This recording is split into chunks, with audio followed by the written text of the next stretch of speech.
Order, please. As with the tradition on Budget Day in this House, with the unanimous consent of the House, we will commence with the motion for resolution number 912, respecting the estimates under orders of the day. This means that the daily routine will be deferred until after the response to the budget speech is adjourned. Question period will then begin 1 hour after the start of the daily routine. Is it all agreed? Agreed. It is agreed. With that consent, I will now recognize the Honourable Minister. The Honourable Minister of Finance and Treasury Board.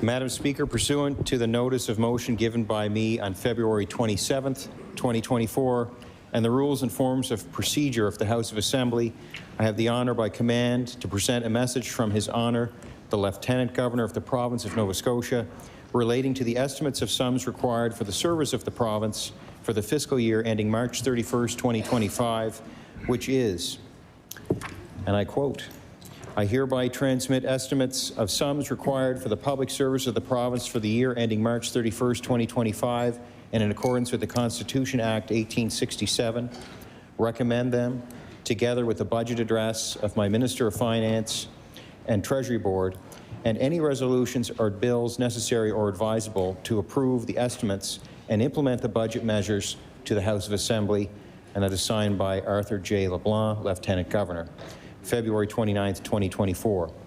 Madam Speaker, at this time I wish to table the message from His Honour the Lieutenant Governor of the province, transmitting the estimates for the consideration of this House, table the estimate books, table the government business plan, table the estimate resolutions, deliver my budget speech, and move that the estimates of sums required for the services of the province for the fiscal year ending March 31st, 2025, being supplied to be granted to His Majesty, be referred to the Committee of the Whole House on Supply. The estimates are now tabled. I recognize the Honourable Minister of Finance and Treasury Board. Madam Speaker, as I begin today, I want to wish a happy birthday to a friend of mine in Inverness by the name of Jimmy Copley. Jimmy always has his finger on the pulse. Jimmy is a leap year baby, and so is this budget.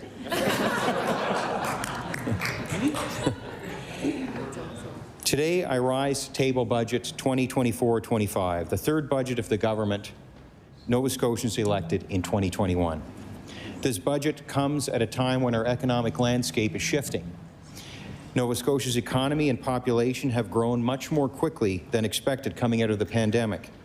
In 2023, we estimate that Nova Scotia's economy was 20% larger than it was in 2019.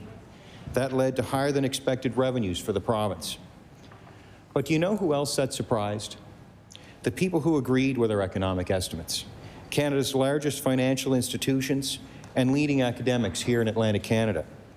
Like many other provinces, the government ended up with more revenue than it expected. The unexpected revenues gave us the opportunity to make investments, to get Nova Scotians access to the health care they need faster, to increase the supply of housing for people struggling to find it, to be responsive to Nova Scotians experiencing wildfires, floods, and other extreme weather events, to help those most in need with the cost of living at a time when many have been finding it hard to make ends meet, to help volunteers and community organizations provide sport, recreation, arts, and cultural experiences after a pandemic when they had no ability to fundraise. We did this while ending the last 2 years with a budget surplus and preventing the net debt from rising by almost $500 million.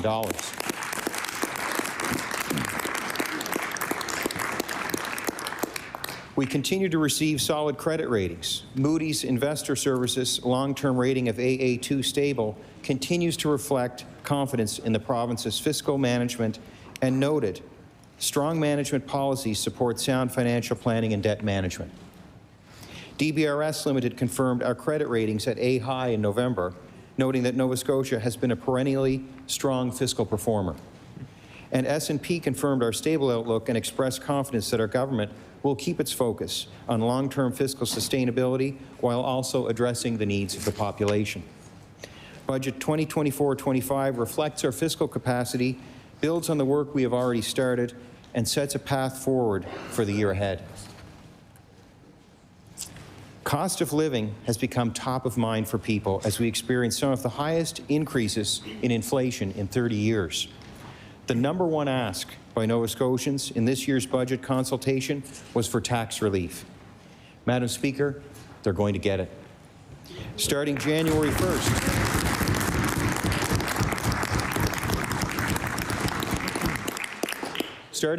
1st, Nova Scotians will feel income tax relief when they see less money coming off their paychecks so that more of it can land in their pockets.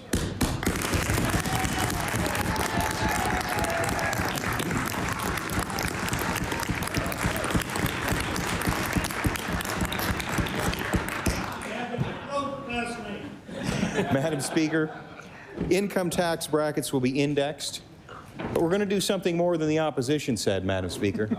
We're also going to index the basic personal amount, and we're going to index various non-refundable tax credits. All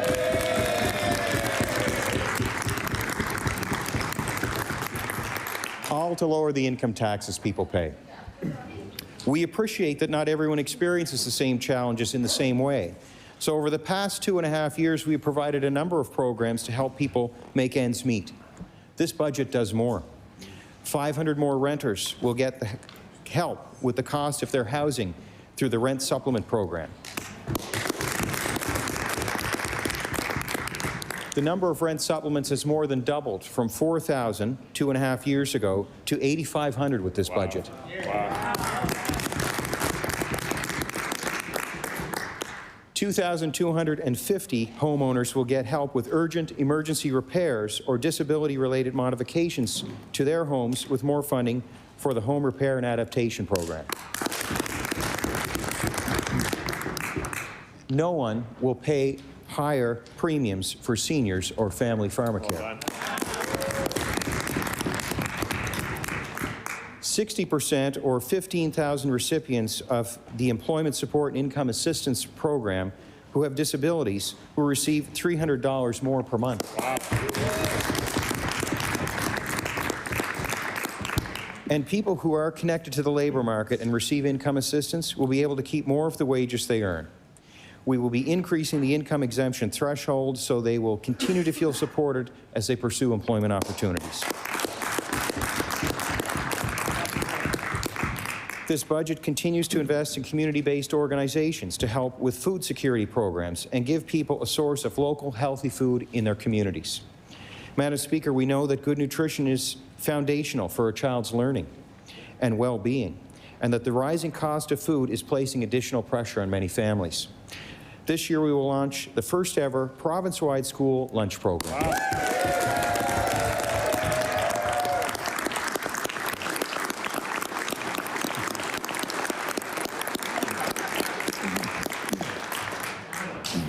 Madam Speaker, by all the people standing in here, I think we might get a unanimous vote in favor of this budget. Building on the existing breakfast programs, the school lunch program will ensure that all children have access to healthy, nutritious food, leading to better learning environment. This program will be phased in over 4 years, beginning with $18.8 million this year. Nova Scotian children deserve to have a strong start in life. This budget invests in several approaches to get them the care they need and to help address childhood poverty. Efforts continue to expand the resources available to foster families and the children in their care. More support will be available to young people leaving the minister's care at the age of 19 who face major life decisions and require additional help during this transition. The EDGE program, which helps prepare youth at risk for the next steps of their education and employment, is also expanded. This budget continues to deliver the increased Nova Scotia Child Benefit, a tax-free monthly payment for more than 22,000 families to give their children more of what they need. In the past 2 years, that amount has increased by $600 per child to $1,525. Access to specialized services for preschoolers can be difficult. More families waiting for Nova Scotia hearing and speech services will be helped this year, and we'll see important changes being made to provincial autism services for children. Our province needs more childcare spaces, early childhood educators, teachers, and more resources for classrooms, and we continue to respond. With the help of our federal partners, we've invested $200 million more in the childcare system over the past 3 years to lower fees for families, create more spaces, and enhance after-school care.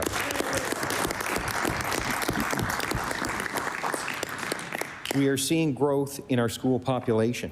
Since we took office, investments in the public education system have increased over 14% to nearly $1.7 billion. This year's capital plan includes $208 million to build, renovate, and repair schools and install more modular learning spaces to help with student enrollment growth. This continued expansion is creating more opportunities for those interested in early childhood education and teaching. Madam Speaker, we will continue to do everything we can to help those who need it most. Unfortunately, there are some Nova Scotians who find themselves without a home and they need our support urgently. We are working with community partners to provide more options as quickly as we can, including additional supportive housing units, shelter spaces, daytime drop-in centres, and other temporary lodging. While we know these are not permanent solutions, we will continue to work hard at addressing homelessness and putting the right kind of support in place to help people deal with their individual circumstances.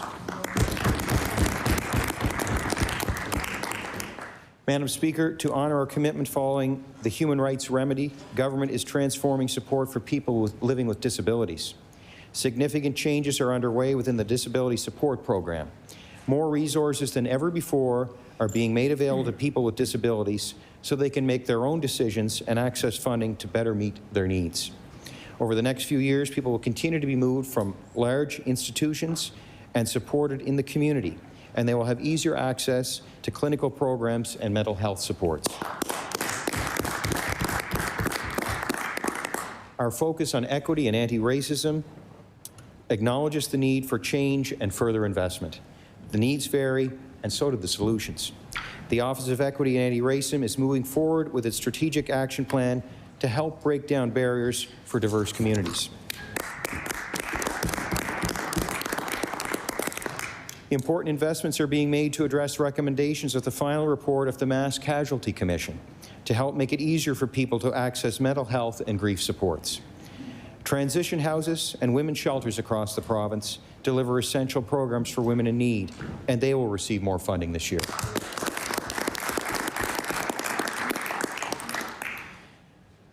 Healthcare continues to be the single largest area of provincial investment because everyone in this province deserves to know that it is there for them or a loved one who needs it. The previous government left us with piecemeal approaches that resulted in an outdated system for the care our rapidly growing population requires. This year, a total of $7.3 billion will be spent on healthcare, a 36% increase over the past 3 years.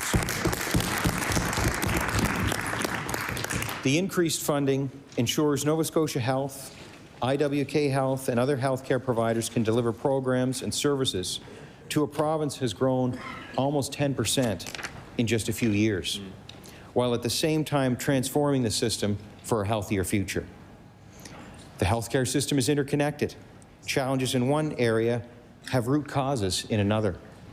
For example, one of the root causes of delays in ambulance offload times in emergency department care is the availability of hospital beds.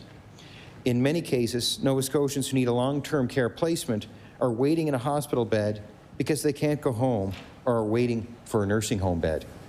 So the thousands of long-term care beds being built and renovated across the province today not only provide our seniors with new places to call home, but there are also investments in the overall efficiency of the healthcare system. The introduction of the new Life Flight plane is another success, ensuring better, faster care. Since it went into service, it has saved nearly 5,200 hours of ground ambulance time.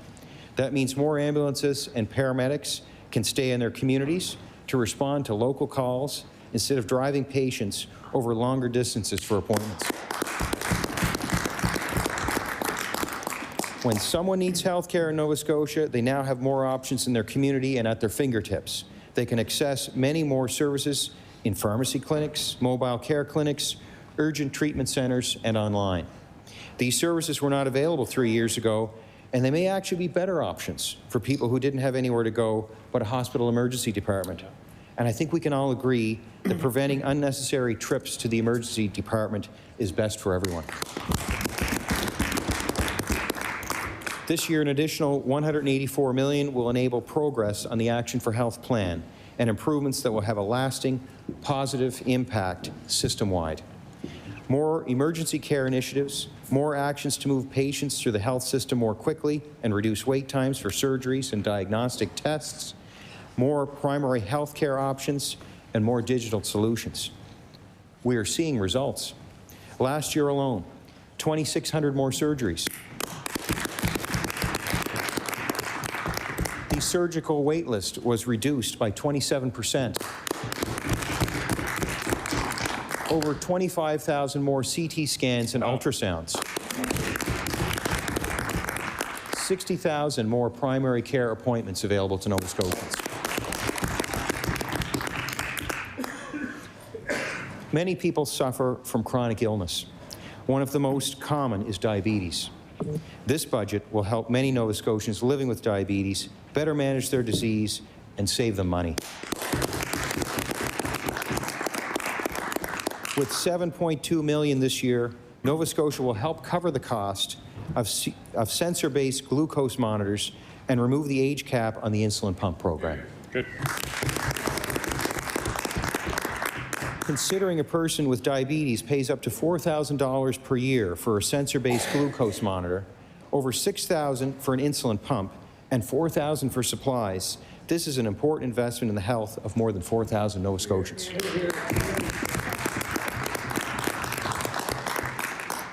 Nova Scotia's cancer rates are among the highest in Canada.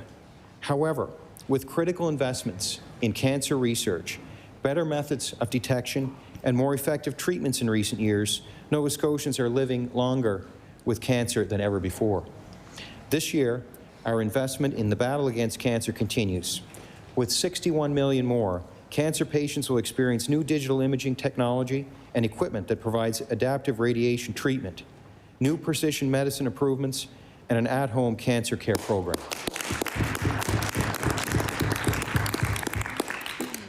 Our government has been a strong advocate for investment in mental health. This year, more people will be able to connect to the mental health services they need with $36 million more funding, and the province will make progress on its commitment to offer universal mental health and addictions care for all Nova Scotians.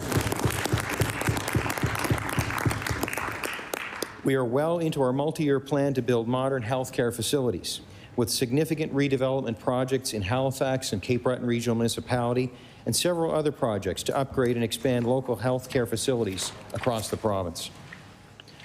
The digital backbone of the healthcare system needs attention too, and work is underway to build the one-person, one-record system and other IT projects.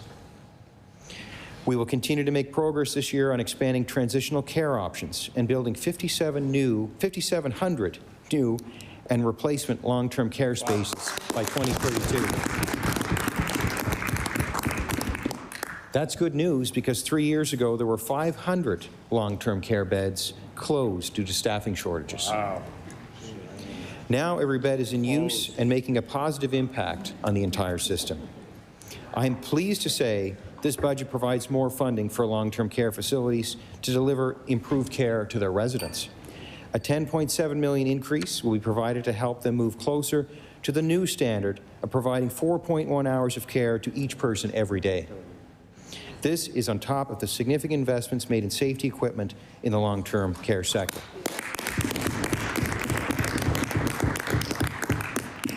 Madam Speaker, although we are building more capacity in long-term care homes, we know that many seniors would prefer to stay longer in their own homes, which relieves pressure in the healthcare system. We are continuing to invest in programs to help them do that. The Seniors Care Grant, the Home Repair and Adaptation Program, Home Care and Home Support, the Heating Assistance Rebate and the Seniors Property Provincial Tax Rebate, and the Property Tax Rebate. People who deliver care are vital to the success of the system. Doctors, nurses, paramedics, continuing care assistants, lab techs, and we need more of them. We want to encourage more Nova Scotians to work in healthcare, and we're making it easier than ever before for them to answer the call. Bursaries, financial incentives, and other efforts will continue under this budget, building on the tremendous work already started to recruit, retain, and train more healthcare professionals. The Premier has offered jobs for nursing graduates and has been working with his counterparts across the country to ensure we do not take each other's healthcare workers, because we all need them. We are excited to continue to work with the post-secondary sector and other partners to expand training seats and train more people in healthcare professions. When I was growing up, seasonal employment was common, and so were high rates of unemployment. When I graduated from university, there were 2 graduates for every job. Things have changed. Nova Scotia today does not have the people to fill all the jobs available. We want to help Nova Scotians position themselves to realize these opportunities, and we want to help Nova Scotian business owners to have access to the people they need to grow their businesses. With a $100 million investment over 3 years, $46 million this year, and changes being made to the apprenticeship system, people will find it easier to enter the skilled trades and get into the job market. These solutions have come directly from the sectors, including more training seats and training some trades faster, grants for tools and technology supports, eliminating certification exam fees for experienced trade professionals, attracting more women and people from diverse backgrounds, incentives for employers to hire and advance apprentices, creating more pathways for newcomers to enter the skilled trades. And once they make that first step, once they're on the job, they can earn a very good income and build a strong future for themselves. We are putting more money in the pockets of people under the age of 30 in the skilled trades and film and video occupations through a one-of-a-kind provincial income tax refund. The More Opportunity for Skilled Trades program, or MOST, can help them get their start because we need them to work with us to build our province. Nurses are now eligible to apply. When they complete their 2023 tax return and receive their notice of assessment, they can apply for MOST to get their provincial taxes back. Post-secondary students can gain hands-on experience, build their resumes, and pay their bills with co-op jobs and internships.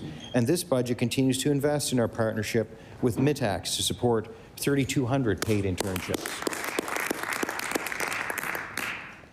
Madam Speaker, we need a strong workforce to build the housing our province so desperately needs. It's not surprising that housing was one of the top areas of interest in the budget consultation.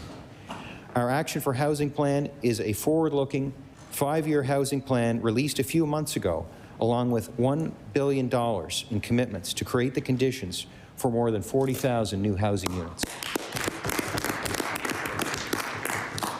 Those units will come in many forms, and we are going to leverage every dollar we can to build the housing people need. For the first time in more than 20 years, that will include new public housing, a critical step in the right direction.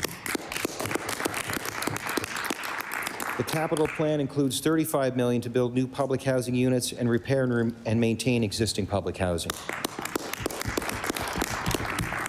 25 new modular housing units will expand affordable public housing options in 10 communities for up to 88 new tenants. They will be in place by the end of March. The private sector can take advantage of our decision to rebate 10% of the provincial HST paid on new construction of purpose-built multi-unit apartments. That's an investment that could reach $80 to $100 million. 3 new NSCC student housing projects are under development, including 2 that will open this fall in Dartmouth and Pictou. The projects announced to date could create up to 620 spaces for NSCC students, easing the pressure on local housing markets. Private developers and community housing developers have access to the Affordable Housing Development Program, which provides forgivable loans to help fund the construction of new housing or the conversion of non-residential buildings. Starting this year, the $28.6 million program will be expanded to accept proposals from universities that want to take action on student housing. Budget 2024-25 invests in strategic infrastructure for a growing economy to build our communities and connect people to the programs and services they rely on. A new Cellular for Nova Scotia program will improve cell coverage in HRM and across the province. Phase 1 will focus on existing infrastructure to keep costs down, and Phase 2 will close gaps in the system with new infrastructure. Our government is maintaining increased investment in local roads, with 130% more for local paved roads. We have nearly tripled funding for gravel roads. And we have more than tripled funding for local road maintenance.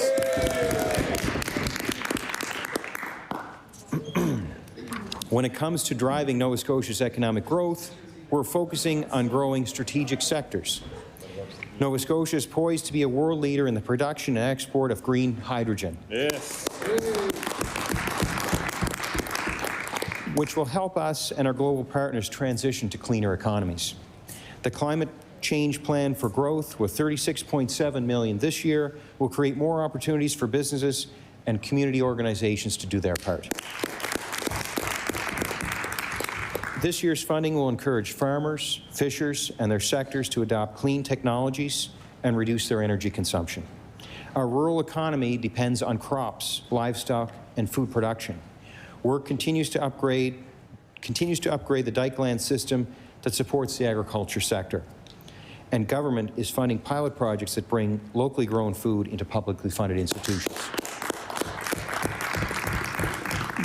As Nova Scotia continues to implement forestry practices to protect ecosystems and biodiversity, $1.8 million will be provided to help industry adapt to these changes.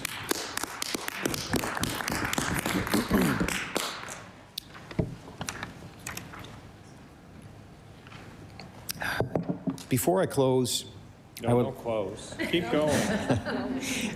I would like to extend a personal thank you to the team at Finance and Treasury Board.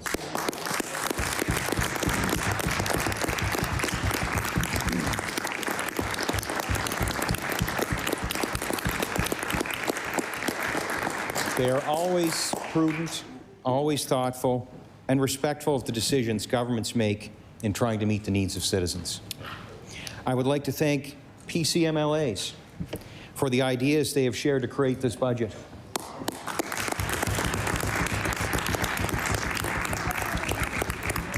And for the important role opposition members will play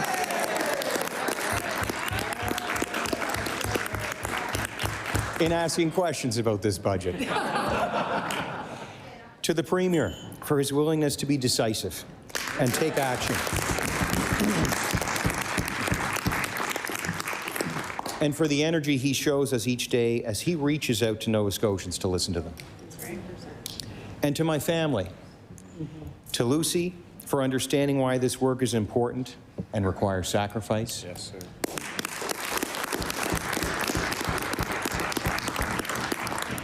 To Owen and Ben for all they do to help out at home.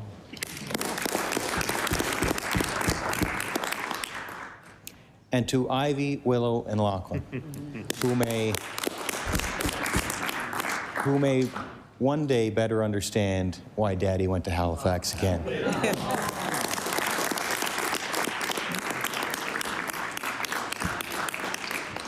Madam Speaker, our province has changed so much in the last few years. Our population has grown, and so have the needs that go with that, but our capacity to respond has also grown. Our government has been investing in our future. Much of the focus has been on fixing health care and responding to the housing and infrastructure needs of a place more people want to call home. Along the way, we have helped people with higher costs of living. This budget brings something new: tax relief. The wish of this government and the aim of this budget is to assure Nova Scotians that their government is taking action, so that everyone can realize the opportunity to live in a province with a future that is better for them.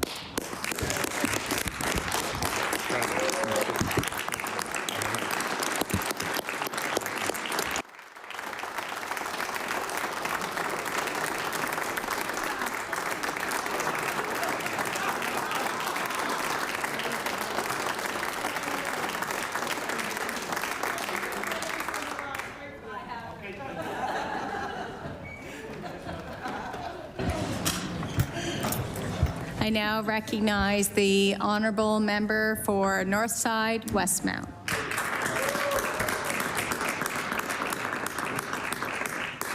Thank you, Madam Speaker, and I'm very pleased to be able to stand here today and give some brief comments about this budget.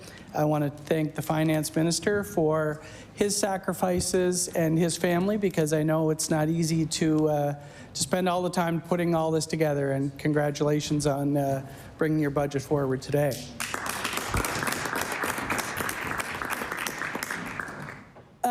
That being said, Madam Speaker, we're very pleased to see a few items in this budget that were ideas of the opposition that were brought forward by this opposition. But that's okay. We're glad to see those items in this budget because they're good for Nova Scotians. And I want the Finance Minister to know that it's okay, because we have lots of more good ideas that we'd like to see in future budgets. First of all, I want to start off with tax relief for Nova Scotians. This is a great start. Our party has tabled legislation in this regard twice and have been pushing for it since we were all elected in 2021. So it's wonderful to see that Nova Scotians will benefit and that we've joined the rest of Canada in indexing income tax brackets. The Finance Minister referenced taking it a little step farther, and that's what good government is all about. It's taking ideas from others and expanding on them and improving things for Nova Scotians. So good on you. Indexing the personal basic amount and some of the other pieces in the Income Tax Act will benefit Nova Scotians. But what I would have liked to have seen there is, if we were going to go after those amounts, increase them to an acceptable level first, then begin indexing on those items. Madam Speaker, the devil is always in the details when we look at budgets and plan spending, because that's all this is a plan. And we have seen over the course of this government appropriations outside of the budget of at least $1 billion this year, more than that last year. So at the end of the day, we really don't know what's going to be spent by this government, and I'm sure they don't know, because they spent $1 billion outside of the legislature in the last year. The second piece that we were very happy to see in this budget is the implementation of a school lunch program.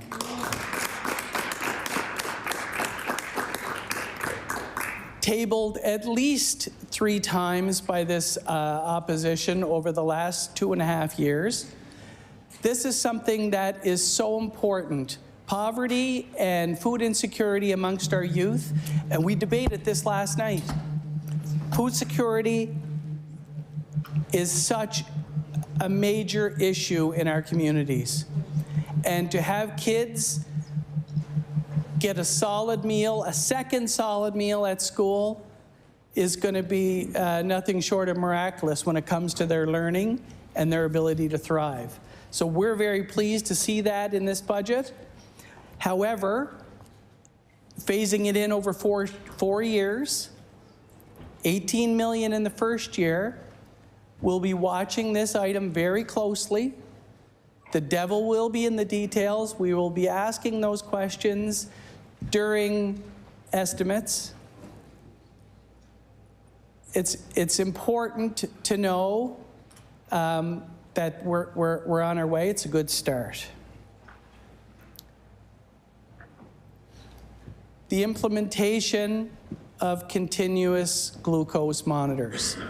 Again, something that this opposition has tabled numerous times during the sitting of this legislature over the last number of years. It's a step in the right direction, I will say.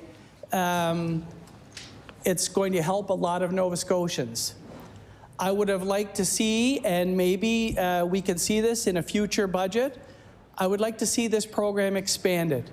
Currently, this program is only valid for those who are insulin dependent.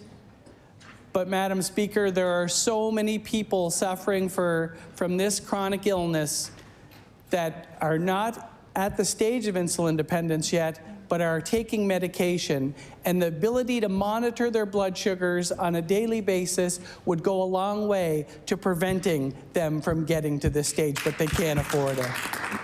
Again, the devil's in the details, and I would like to see this program expanded.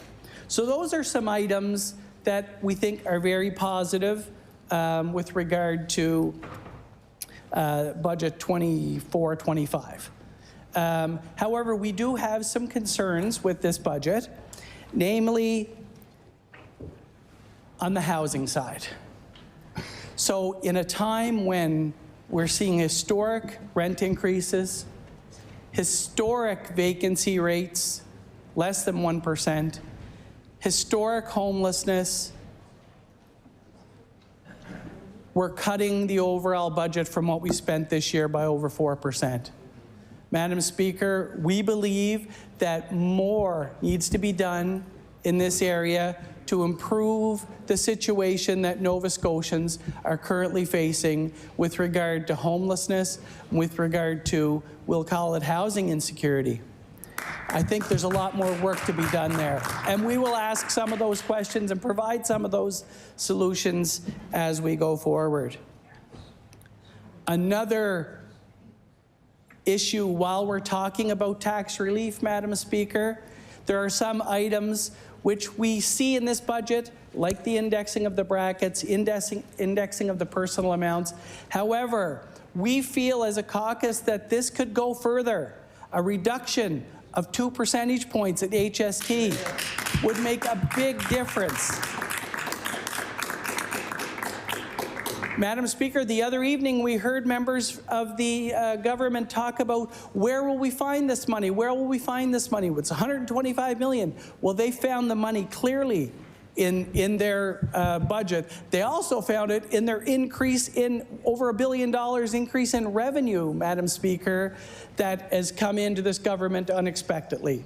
There's room to do more, and hopefully we'll see that in the next budget. But we're going to continue to advocate for that and push this government forward on more tax relief for Nova Scotians. Now we need to take a quick look at poverty in this province. We've done a little bit to combat that by introducing the school lunch program. But indexing, we're doing a lot of indexing, but we did not index assistance payments to those who are most vulnerable, Madam Speaker. That would go a long way to improving the lives of those who need it the most. A $150 one-time payment, so we don't even know if this is going to continue, equates to a little over 40 cents per day. 40 cents per day, Madam Speaker. What can a person expect? How is that going to help with their situation at 40 cents per day? We need to do better. We need to do more. We expected more out of this budget with regards to community services. We didn't see it, Madam Speaker. Let's hope in the appropriations outside of the budget that this government will see fit to make some changes there. And we have a new minister who's very adamant about improving the lives of those in the most vulnerable. So let's see if we can move that needle forward. We talk about the increases in health spending over the last number of years since this government has taken place. Historic increases in health spending. But we don't see those same historic increases in the metrics that are important to Nova Scotians. We don't see improvements in the doctor wait list. As a matter of fact, it's doubled. We don't see improvements to offload times for ambulance. In fact, they've gotten way worse. Surgeries. We talk about more surgeries than last year, but I don't believe we've met our targets that we put in place to be at the national average for surgeries. We need to get there, and we need to surpass the national average. National average is not good enough. We need to be better. Longer waits in emergency rooms. Madam Speaker, I had a call from a constituent this week who was flown from Sydney to Halifax to have a special test. They had a heart attack. They were discharged from the hospital in Halifax and told to find their own way home. We're talking seniors. When we look at the increases in healthcare spending, the majority, a large chunk of those increases are salaries and bonuses, Madam Speaker, not on getting down and improving the system where it needs to be improved. Yes, we need to appreciate people and pay them what they're worth, but we can't talk about the wonderful things we're spending in healthcare when the majority of that is on salaries and bonuses.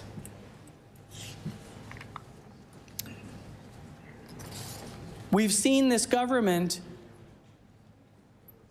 in their communication and their work with municipalities talk about improving communication, improving finances, yet they cut the $15 million to CBRM while equalization has grown to $3.3 billion this year.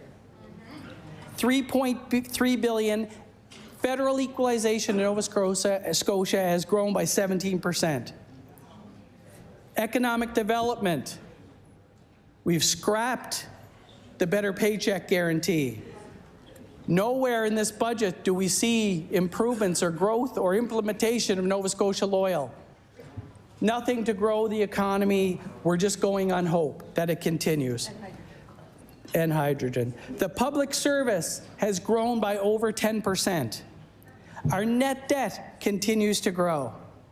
We talk about the MOST program. The MOST program has only had a 50% uptake.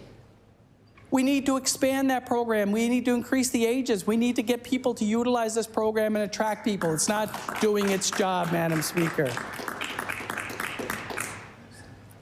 Heating assistance rebate, senior care grant, all of these items that we talk about that are wonderful for seniors, except a lot of them can't access them. We need to increase the limits, income limits, so that they can get to appreciate and get this money so that they can live a better life in their own homes.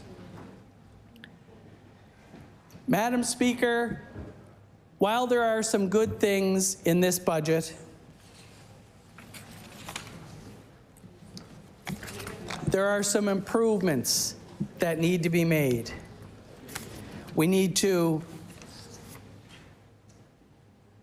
take what we have here and we need to go a step further, Madam Speaker.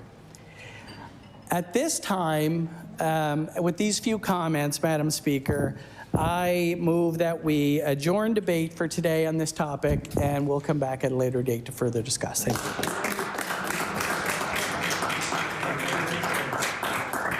The motion is to adjourn debate on the budget address. Would all those in favor of the motion please say aye? Aye. Contrary-minded, nay. The motion is carried. We will now move on with the daily routine. It's 1:48 and QP will begin in 1 hour. I recognize the honourable member from Antigonish. Thank you, Madam Speaker. I beg leave to make an introduction. Yes, you may. Great. I see in the gallery I have two people from my constituency here today, Colleen Morrow and Anne-Marie Long, members of the Let Antigonish Decide group, and I'd like to offer them the warm welcome of the House.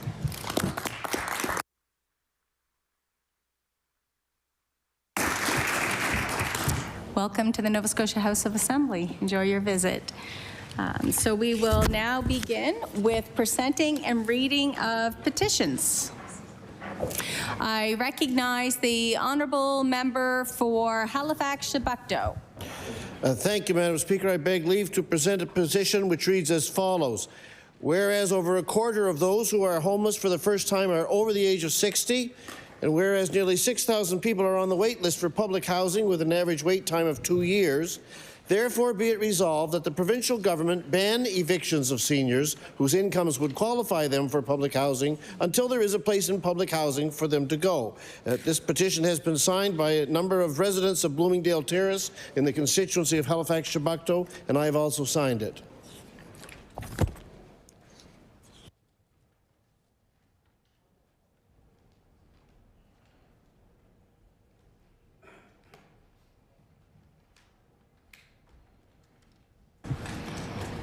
The petition is tabled.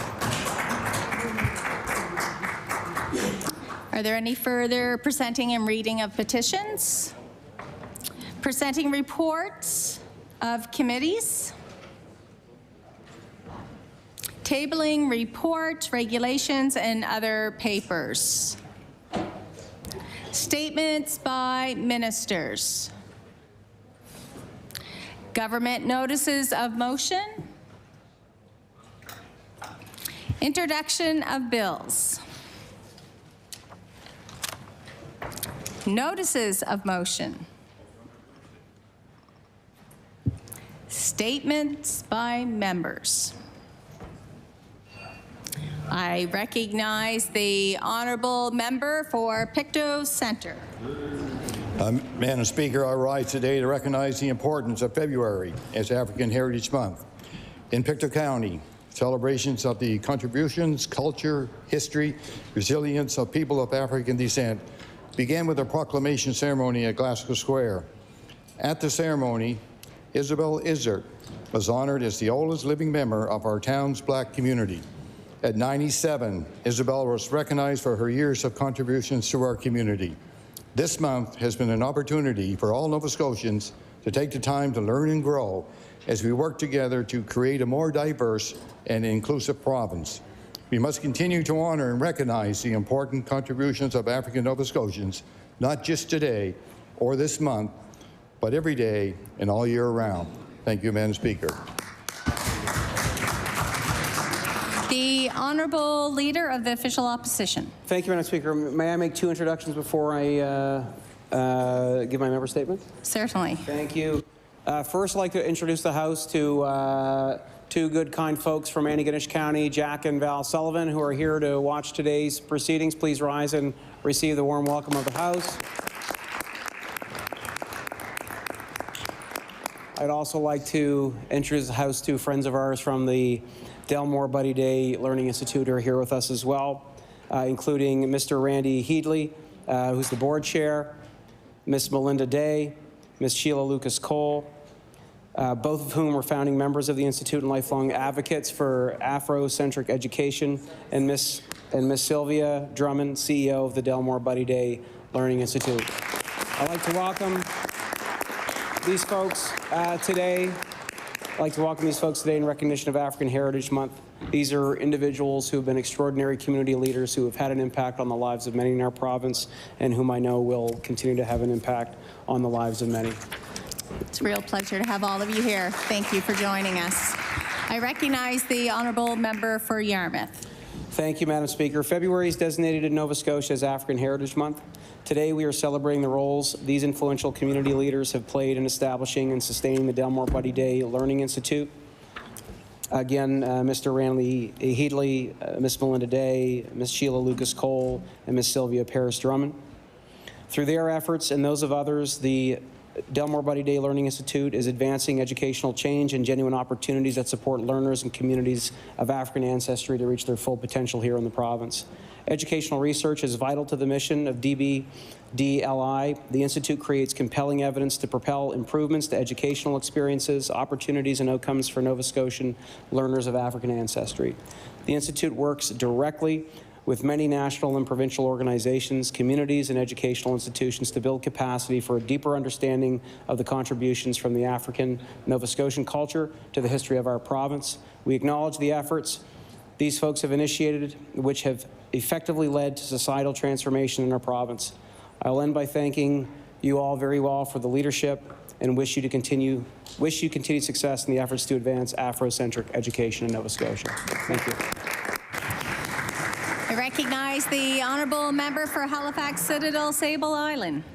Madam Speaker, it's never too late to recognize the many people and organizations who work collectively in Nova Scotia each year to support their communities during the December holiday season. Stepping Stone is the only nonprofit organization in the Maritimes that supports sex workers of all genders 16 and above by contributing to their health, safety, and well-being. Stepping Stone works from a harm reduction model and supports the full decriminalization of sex work as the first step in addressing violence and discrimination against sex workers. Stepping Stone members and staff look forward to the annual holiday party all year long. It's a chance for the whole Stepping Stone community to get together and share a meal. Supporters and volunteers work hard to ensure an amazing holiday meal is provided to all. The volunteers source gifts for the whole family, and hairstylists and makeup artists are on hand to make everyone feel their best. Madam Speaker, on behalf of all members, I congratulate the Stepping Stone community on another successful holiday celebration. I recognize the honourable member for Argyll. I rise today to pay homage to Charlie Muse of Tuscott, who passed away on January 23rd at the age of 102. I've spoken about Charlie before in this House and his many accomplishments and milestones. He was a remarkable man, kind, honest, a man of faith, and a proud World War II veteran, having served in England and in the battlefields of Italy, Belgium, and Holland. Charlie had a love for gardening, cars, music, and was quite the singer. So on behalf of this House, Madam Speaker, I extend sincere condolences to Charlie's wife of 81 years, Annie, their 8 children, Ronnie, Andrea, Nancy, Diane, Kathleen, and Cleve, Elaine and Brian, as well as his entire extended family. Rest in peace, my friend. Thank you very much. I recognize the honourable member for Cole Harbour. Thank you, Madam Speaker. Madam Speaker, may I make just a comment before I read my statement? A comment or an introduction? And read my statement, if I may.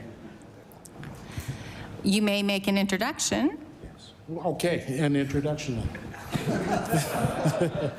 I'd like to introduce, Madam Speaker, the fact that the Delmore Buddy Day Learning Institute was also named after our very first Sergeant-in-Arms. So, thank you. I recognize the honourable member for Cole Harbour. I rise today to express my gratitude and admiration for the constituents of Cole Harbour, Madam Speaker. This winter, my office put out a call for clothing, sleeping bags, and supplies to provide for those who are unhoused. Many constituents stepped up in a big way. We had several boxes of clothing, food, boots, sleeping bags, and various necessities.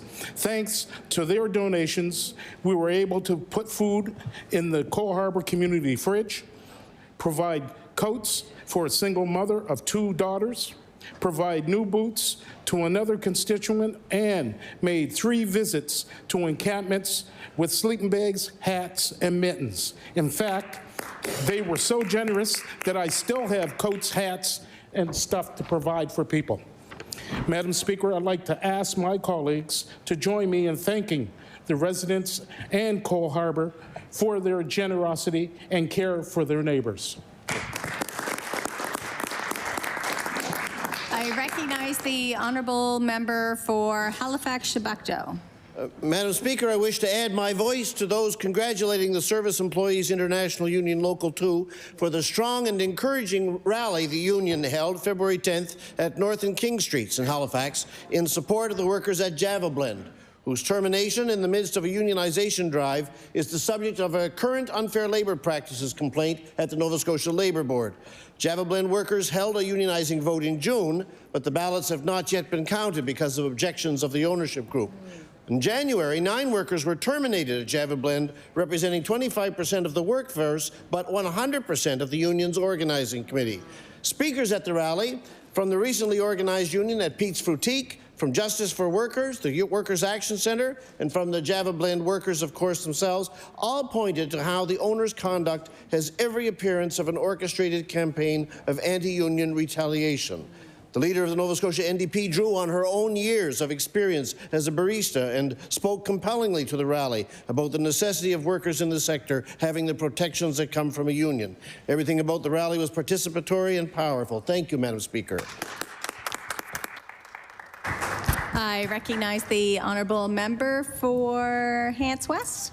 Thank you, Madam Speaker. Madam Speaker, in 2021, Andrew Dill of Windsor opened Chef Dilly's at Howard Dill's Pumpkin Farm. Andrew is an interprovincial Red Seal chef who creates his very own signature dishes that highlight the history of Windsor, as well as members of the community and its late father's pumpkin farm. Through the food truck, Andrew raises money for local sports teams, community members, and most importantly, for his son Adam's future care. Andrew has 3 children, but his youngest son, Adam, was born with a rare disease called Coffin-Lowry syndrome, which has affected Adam both physically and intellectually. CLS is so rare that it affects only about 1 in 100,000 children. So today, Madam Speaker, in recognition of International Rare Disease Day, people at home are wearing jeans for Adam Dill. And buddy, if the rules of the House allowed, I would have my jeans on too for you. Thank you, Madam Speaker. I recognize the honourable member for Cole Harbour Dartmouth. Thank you, Madam Speaker. I stand today to recognize Mary Crosby, who created a community group called Socks for Shelters. Mary has made it her mission to provide socks to as many people as possible who are living in shelters or tent encampments. Sometimes socks are worn for days or even weeks on and ending creating medical issues for those who are unable to access fresh, clean laundry. Mary created this Facebook group in 2021 with a goal of collecting 100 pairs. In the 3 years since, they have collected and distributed over 22,500 pairs of beautiful socks, thanks to the many people willing to help. Mary states that if she's sitting, then she is knitting. By the end of this year, the socks will be distributed to Bryony House, Souls Harbour Rescue Mission, and Shelter Nova Scotia for distribution. Please join me in recognizing Mary Crosby and her fellow knitters for their kind contributions to those in need. Thank you, Madam Speaker. I recognize the honourable member for Halifax Needham. Thank you, Madam Speaker. As we all know, February is African Heritage Month, but for Black Canadians, it is 365, in this case, 366 days of the year. I wasn't able to make every event this month, but I wanted to shout out some of the events I was invited to and able to attend. On January 25th, the 40th anniversary celebration of African Heritage Month in Halifax was presented by the Black History Month Association and HRM's Office of Diversity and Inclusion. Then off to Cape Breton for the 16th annual African Heritage Month Gala in Member 2 on the 27th of January. I want to say thank you to Senator Wanda Thomas Bernard and the African Canadian Senate Group for the invitation in Ottawa to celebrate Black History Month on February 6th, where I was pleasantly surprised to meet up with other fellow Nova Scotians and the African Nova Scotian Justice Institute staff at the federal government Black History Month on the 7th of February. On February 9th, I sat on a panel at Dalhousie to discuss inclusion and diversity in the workplace, and I was happy to be able to talk about some of the experiences we have here. I just want to say thank you to the organizers and continue doing your work. I recognize the honourable member for Kings North, sorry. Madam Speaker, I rise today to congratulate Kentville resident Joey Feith as the 2023 Town of Kentville Provincial Volunteer Award recipient. Joey is the chair of the Kings County Academy Student Advisory Council and actively participates in the KCA Parent-Teacher Association. As an exemplary volunteer at the Kings County Academy, Joey is involved in numerous programs promoting an active, healthy lifestyle for youth and parents. Joey's volunteer CV includes Taste the Rainbow program, which encourages youth to explore new culinary experiences. Take Me Outside Today, an Animal Quest event that he spearheaded in the 2023 KCA Rock and Roll to School Week, which promotes active transportation for commuting. As a dedicated volunteer coach, Joey contributes to the Under 5 soccer program and arranges a family phys ed session for parents and their children. Please join me today in congratulating Joey Feith, Kentville's Provincial Volunteer of the Award recipient. I recognize the honourable member for Halifax Armdale. Thank you, Madam Speaker. I would like to recognize Dr. Afu Cooper, a professor at Dalhousie University. She is an author, a poet, and a historian, and a political consciousness professor. She is also the founder of the Black Canadian Studies Association, which she is currently the chair. I would like to ask the members of this House to thank Dr. Cooper for her contribution to our province. Thank you, Madam Speaker. I recognize the honourable member for Cape Breton Centre, Whitney Pier. Thank you, Madam Speaker. I rise to recognize the passing of Carl McLeod at the age of 88 on February 21st. He was a testament to love, community, and a yielding spirit. Carl was a strong advocate for finding a cure for multiple sclerosis. Carl lost his wife and soulmate Shirley to MS. Shirley's diagnosis and eventual passing sent Carl on a mission of advocacy and support for people with MS. Through initiatives like the Carnation Campaign and the Christmas Cake Campaign, which he's become locally known as the Cake Man, Carl raised significant funds for MS research and brought the community closer together in the fight for a cure. During my first year as a councillor, Carl presented me with an MS pin and a teddy bear that was once Shirley's, and one I cherish. He was a beautiful soul. My condolences to his family. Rest easy, Carl. You have earned that rest. I recognize the honourable member for Cumberland South. Thank you, Madam Speaker. Madam Speaker, I rise today and wish to thank and congratulate Todd Evans of Parsbro on being welcomed as the new Executive Director for Parsbro Creative. Todd and his family have a very long history and roots in the Parsbro area and are a welcome addition to the Parsbro Creative team. He is already looking forward to further development in the organization, and I'd just like to stand here and congratulate Todd and his family on this new endeavor. Thank you. I recognize the honourable member for Clayton Park West. Thank you, Madam Speaker. I rise today to recognize the Birdland Rec Society, an active community group in one of the most beautiful neighborhoods of Clayton Park West. Birdland Rec Society, led by constituent Alicia McIntyre, builds a community skating rink every winter in the DJ Butler Park. This community outdoor rink, which is built by volunteers, is a wonderful way for skaters of all ages to enjoy the outdoors while participating in a healthy exercise. The rink has lights in the evening, and they are even starting an equipment exchange for skates and gear. Madam Speaker, I ask the House to join me in celebrating the exemplary community spirit of the volunteers of Birdland Rec Society, and thank them for providing a great neighborhood winter experience. Thank you. Recognize the honourable member for Dartmouth North. Madam Speaker, for people who have a birthday today, it's pretty special, as it only happens every 4 years. Today, I'm happy to have the chance to wish Dartmouth North resident Michelle Renner a very happy birthday. I met Michelle when I was a little kid in Prospect Bay, as she was cousins with my next-door neighbors, the Durham family. But several years later, we found ourselves living in the same neighborhood in Dartmouth. When I ran for office in 2017, Michelle was a dedicated member of my campaign team. Little did I know that she came from deep NDP roots. Her mom, Sabrina, was a provincial secretary for many years, and Michelle had many great stories about knocking on doors for Lex McDonough and others as a kid. Michelle is a dedicated federal public servant, an advocate for animals, a devoted foster parent to dogs, and a great baker. If you attend an event put on by the Dartmouth North NDP, and I hope you will, Madam Speaker, one day, there are cookies there. Michelle has likely baked them. Though she's about my age, I ask all members of the House to join me in wishing Michelle Renner a very happy 13th birthday. I recognize the honourable member for Colchester North. Thank you, Thank you, Madam Speaker. I rise to recognize two ladies from the small community of Londonderry. Susan Conway and Evelyn Patrickin have been working very hard to keep the Thirsty Church open and useful to the community. One of their main goals is to keep Sunday church services alive.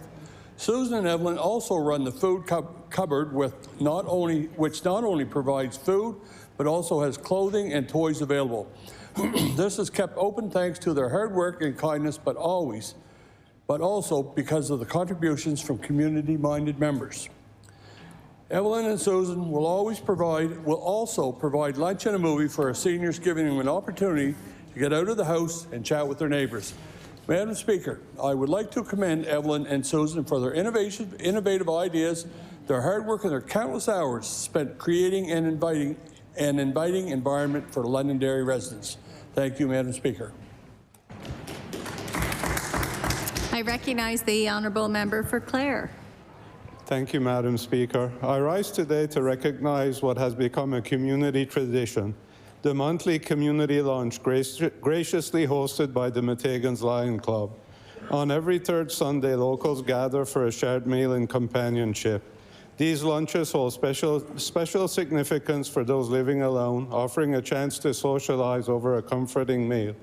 None of this would be possible without the dedicated volunteers of the Lions Club, who tirelessly organize and prepare each meal, supported by the invaluable partnership of Como's Farm Market.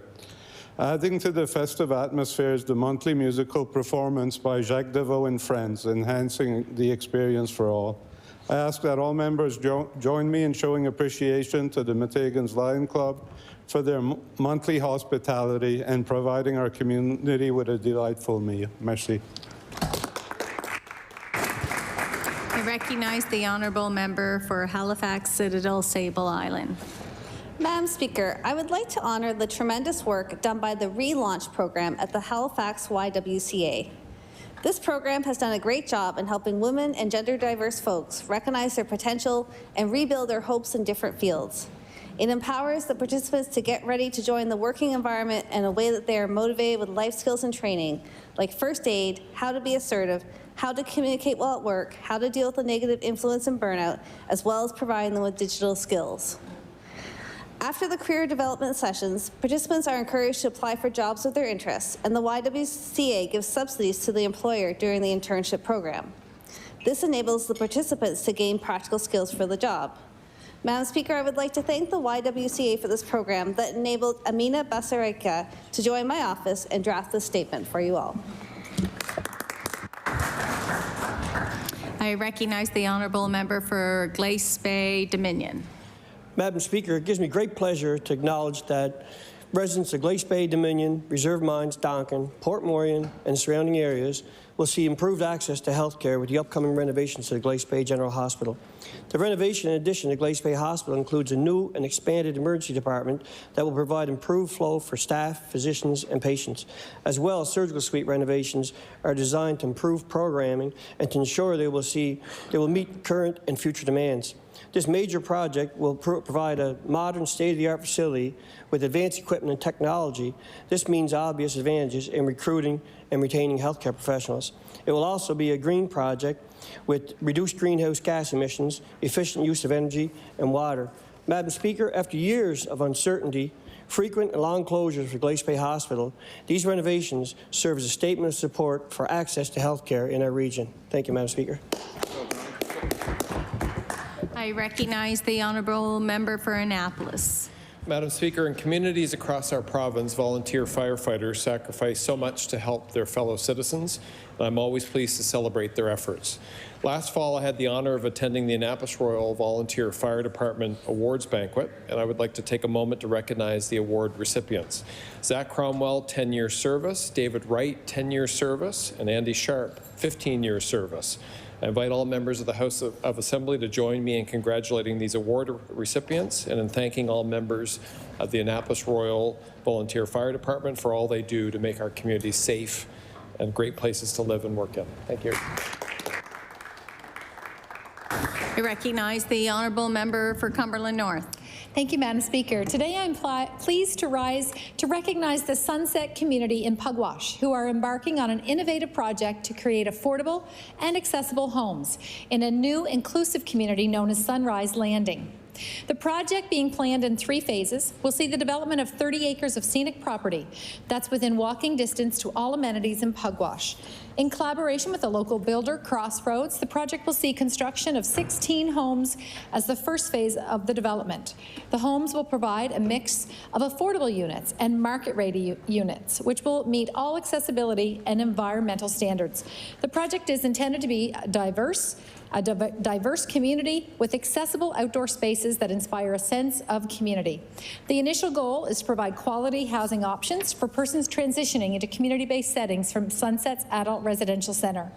The housing project will ultimately provide homes for members of the general public, including the local workforce. Please help me congratulate the Board of Directors of Sunset Community. Thank you, Madam Speaker.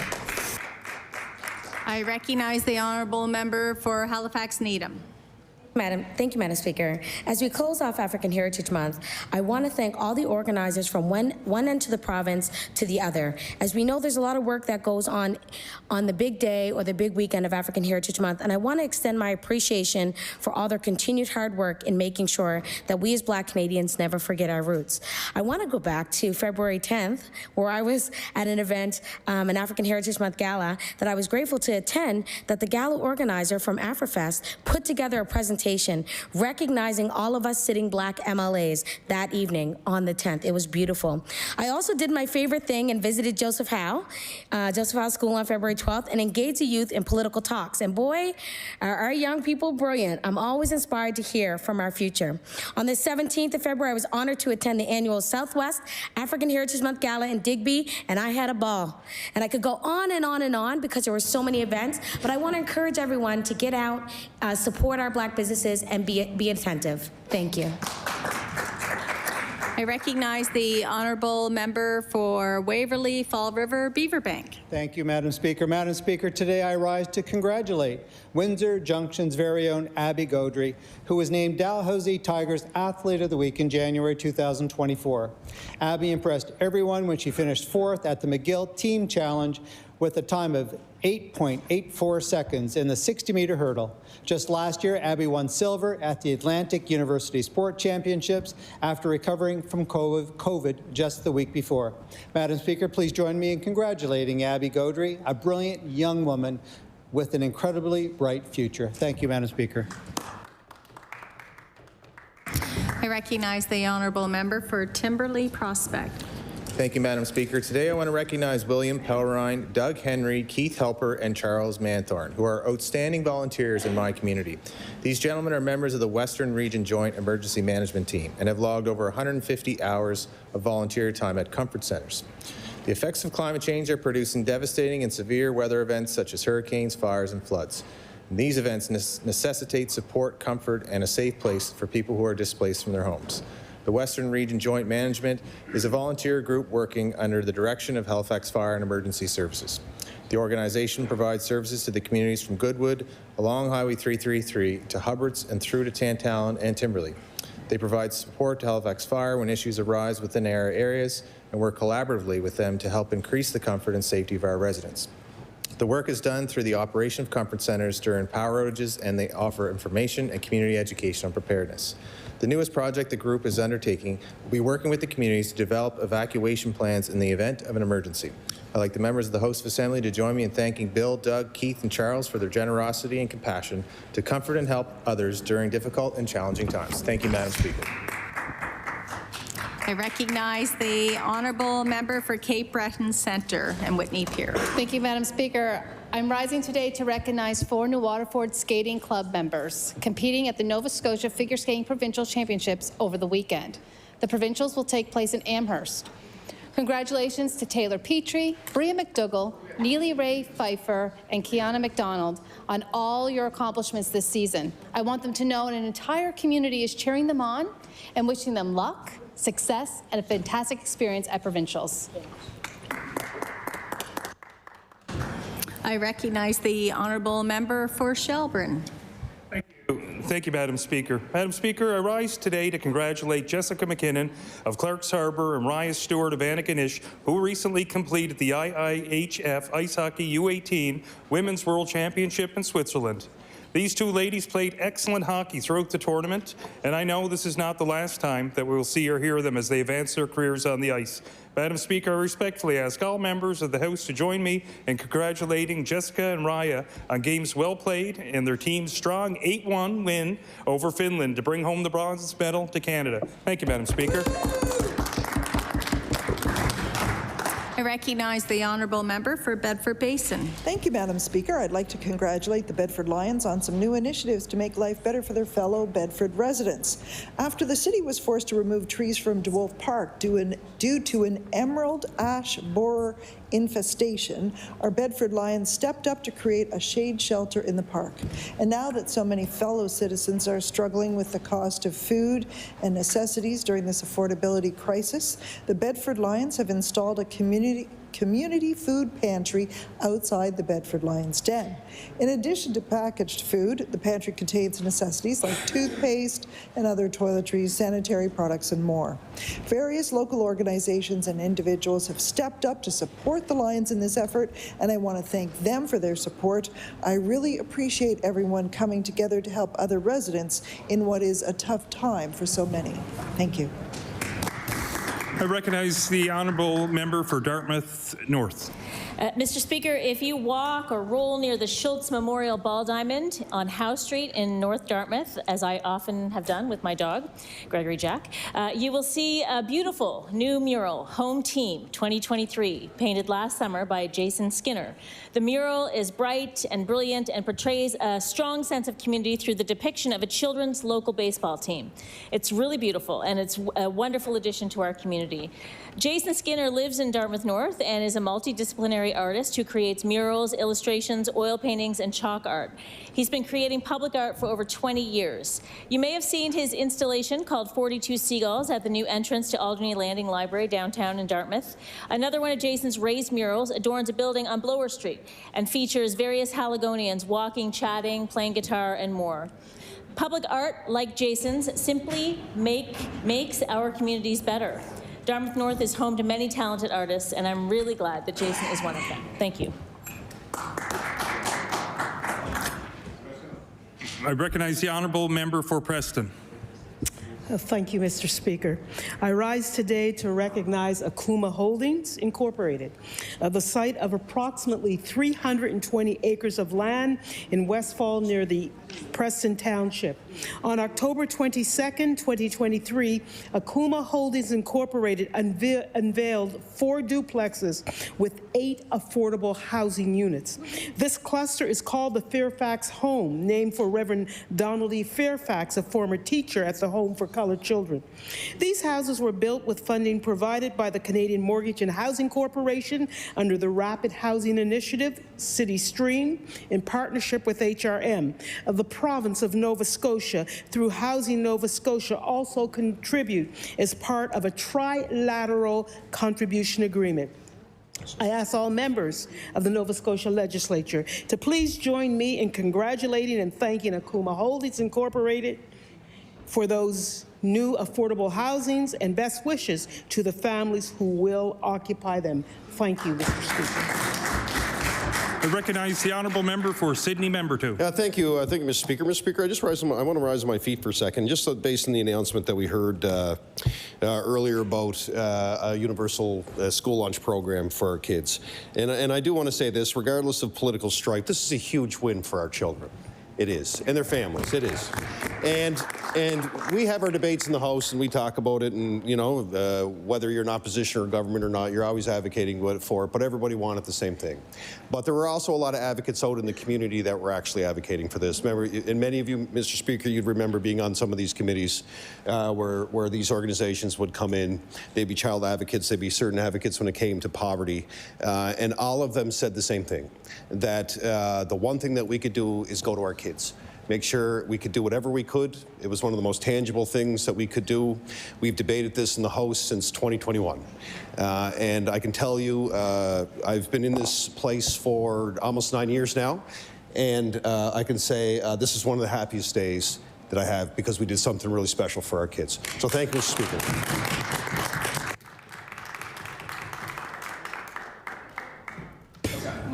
I recognize the honourable member for Guysborough.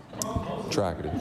Thank you, Madam. Thank you, Mr. Speaker.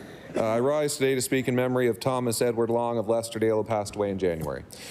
Tommy, as he was known to family and friends, was a forester and blueberry farmer. He was a dedicated worker, and Tommy and his wife of 52 years, Bernadette, passed this work ethic on to their 4 children. He loved the outdoors, be it harvesting pulpwood, working in his blueberry fields, or grooming his Christmas trees. In 2001, Tommy was proud to receive the Nova Scotia Eastern Region Woodlot Owner of the Year Award. Tommy enjoyed making a living off the land in Guysborough County until he was no longer able to do what he so loved. He was a Blue Jays fan and a Leafs fan, and Tom never lost hope for the Leafs to win the Stanley Cup. He found joy in playing sports, trying to skunk anyone who challenged him to crib, listening to music, singing, dancing, and walking through the woods. However, his ultimate joy was spending quality time with his family. Madam Speaker, I ask the House think of Tommy Long's wife, Bernadette, his adored children, Donovan, Sheila, Krista, Karen, and their children. May they find peace in the cherished memories of their beloved husband, father, and papa. Thank you, Madam Speaker. I recognize the honourable member for Fairview Clayton Park. Thank you, Madam Speaker. I just want to do a quick statement giving a big shout out and thank you and congratulations to Natalie Brown of Fairview Clayton Park and her son Dylan St. Hilaire. Both have been tremendous advocates for a continuous glucose monitor program, and with the announcement made yesterday, I know that that funding is going to severely impact their lives in a better way, and will do so for many residents of my constituency. So a big thank you to them, and I look forward to seeing what cause they champion next. Thank you. I recognize the honourable member for Victoria the Lakes. Thank you, Madam Speaker. Madam Speaker, the snow event from February 1st to 5th that was facetiously referred to by some Cape Bretoners as White Guan, or Fidget Fiona, or Snowmageddon, has dumped over 100 centimeters of snow in many areas of Cape Breton and Victoria the Lakes, which left residents grounded in their home, feeling isolated and in need of assistance. Nature has its way of bringing us as a community together. When our residents are impacted in a ground-halting event such as Snowmageddon, assistance within the community comes immediately into action. The efforts put forth by the employees of the Municipality of Victoria County, Cape Breton Regional Municipality, EMO, Department of Natural Resources and Renewables, and Department of Public Works coordinated together the best they could in these extreme conditions. I ask all members of the House of Assembly to please join me in applauding and recognizing the many hours of volunteer time, work hours, and coordination that has been completed during and after the event to keep our community safe. Thank you, Madam Speaker. I recognize the honourable member for Bedford South. Thank you, Madam Speaker. On New Year's Day this year, I was happy to attend a 100th birthday celebration for Mr. Ronald McKinley, who lives in my riding of Bedford South. Ronald was born on New Year's Day, 1924, and it was wonderful to meet Ron, to meet his family, his children, his grandchildren, his great-grandchildren. So many cousins, friends showed up for Ron, and he is an amazing man, as sharp as can be, and given all of the certificates and plaques and well wishes that I saw at the building of that day, he has certainly lived his 100 years very, very well. So I just want to wish a happy 100th birthday to Mr. Ronald McKinley. Thank you, Madam Speaker. I recognize the honourable member for Chester St. Margaret's. Thank you, Madam Speaker. Madam Speaker, I rise today to recognize Neil Mui and the volunteers of the St. Margaret's Bay Rails to Trails Association. The association holds a letter of authority by the Department of Natural Resources and Renewables to maintain the trail that runs 300 kilometers from Hooghly to Hubbards. It is managed by a small board of volunteers. Due to the rain disaster of July 2023, the trail suffered significant damage along the entire corridor and had to be closed. At one location, the entire trail was washed away in 2 places, and usage would be forced onto the highway number 3. The closure lasted all summer and into part of the fall until a significant section was finished, inspected, and approved for reopening. For a small volunteer-run trail, this was no easy feat. For the coming year, they are continuing with repairs along other sections and are doing infrastructure repairs to ensure the trail stays in great shape for the coming generations and all of the users. Madam Speaker, I ask all members of Nova Scotia Legislature to join me in thanking the volunteers of St. Margaret's Bay Rails for Trails Association for the tremendous work. Thank you, Madam Speaker. I recognize the honourable member for Hammonds Plains, Lucasville. Thank you, Madam Speaker, and I'd just like to take a quick moment to welcome my baby niece to the world. Little Millie Isabel Jessam was born on Monday. John and Callie, my brother and sister-in-law, are doing well. Baby's doing well. Grandpa D and Nan are over the moon, and can't wait to meet her.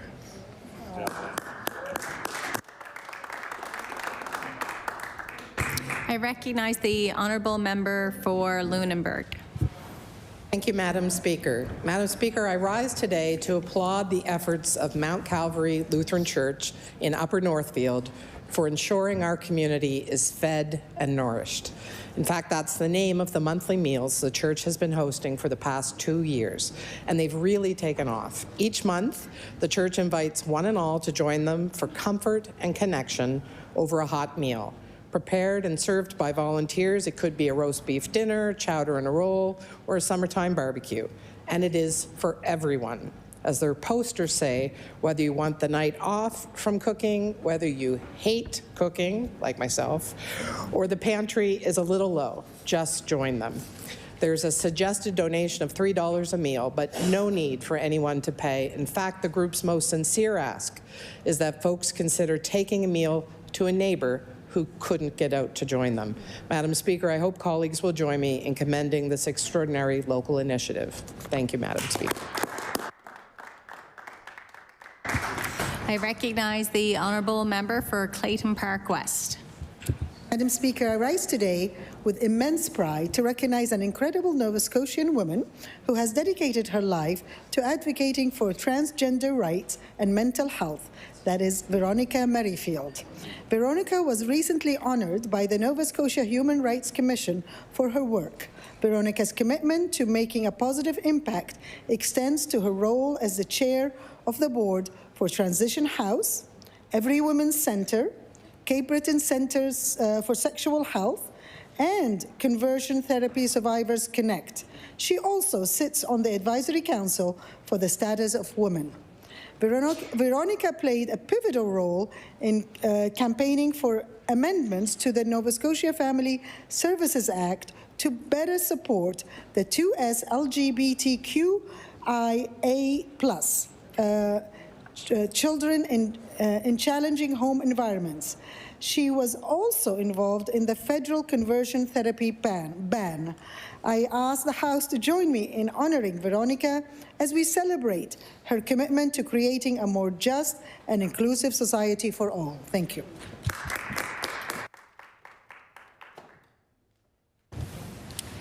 I recognize the honourable member for Cape Breton East. Madam Speaker, I rise in my place today to send best wishes to the team at the Port of Sydney and everyone else involved in ensuring a successful 2024 cruise season in Cape Breton. This year's season kicks off on April the 7th with the arrival of the MSC Poesia. 2024 is set to be another record year for the port with more than 115 ships to Sydney, carrying up to 220,000 passengers and 100,000 crews. Operators from Ingonish to Iona to Eskasoni and beyond will benefit from this thriving industry, and visitors are treated to an unforgettable experience. The Port of Louisbourg will receive 10 cruise ships this year, with the first arrival on April the 11th. I wish for calm waters and fair seas for all those ships sailing to Cape Breton and a prosperous season. Thank you, Madam Speaker.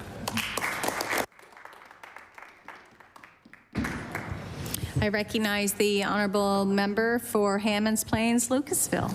Thank you, and I'd just like to mention through you, Madam Speaker, through this legislative TV for the purposes of the community, I am, after 10 years, moving my constituency office to the St. Margaret's Bay Centre at 12 Westwood Boulevard.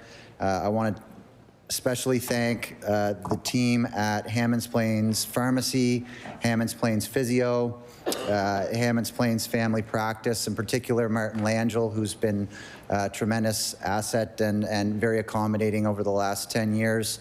I hope that the new space at St. Margaret's Bay Centre will prove to be an accessible, inviting, and wonderful new opportunity for me to better serve the needs of constituents in Hammonds Plains, Lucasville. And I just wanted to promote that and let everybody know that I won't be far and I'll be available as much as I've always been. So thank you.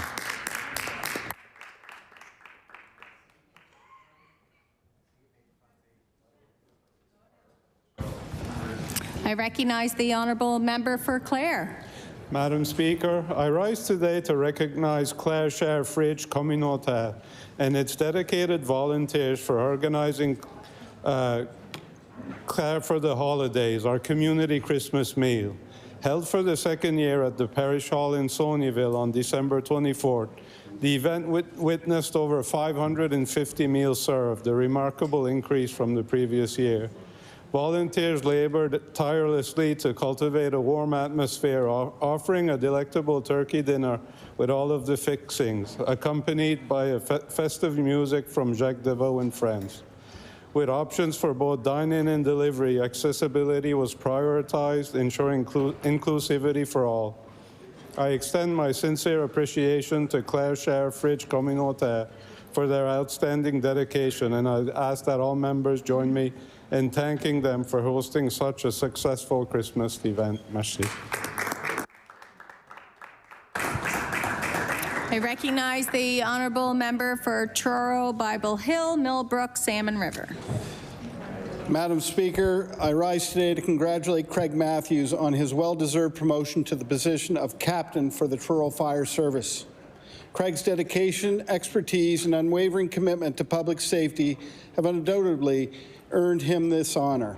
As a firefighter, he has proven bravery and leadership in demonstrating exceptional skills in emergency responses and community service. Craig's promotion not only recognizes his individual accomplishments, but also inspires his colleagues and the community at large. We have no doubt that Craig will continue to serve with distinction in his new role, guiding and protecting Truro with the same passion and professionalism that he has shown throughout his career. Well done, Captain Matthews. Thank you, Madam Speaker. I recognize the honourable member for Annapolis. Madam Speaker, recently I had the honour of attending the Lawrencetown and District Volunteer Fire Department Awards Banquet, and I would like to take a moment to recognize the award recipients. Jim Wood, 35 years of service, Brian Sterney, 30 years of service, Mike Lockett, 20 years of service, and Ethan Stoltz, 10 years of service. I invite all members of the House of Assembly to join me in congratulating these award recipients and in thanking all members of the Lawrencetown and District Volunteer Fire Department for all they do to make our communities a great place to live. Thank you.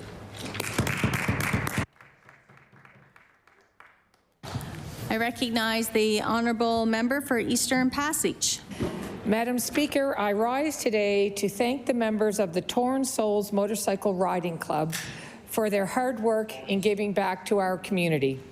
There are 3 local food pantries within the Eastern Passage constituency that are visited by local community members. The Torn Souls Motorcycle Group keep those shelves and pantry stocked all year long and recently held a local fundraising pancake breakfast this coming Saturday to offset some of their costs. And they are always grateful accepting food donations.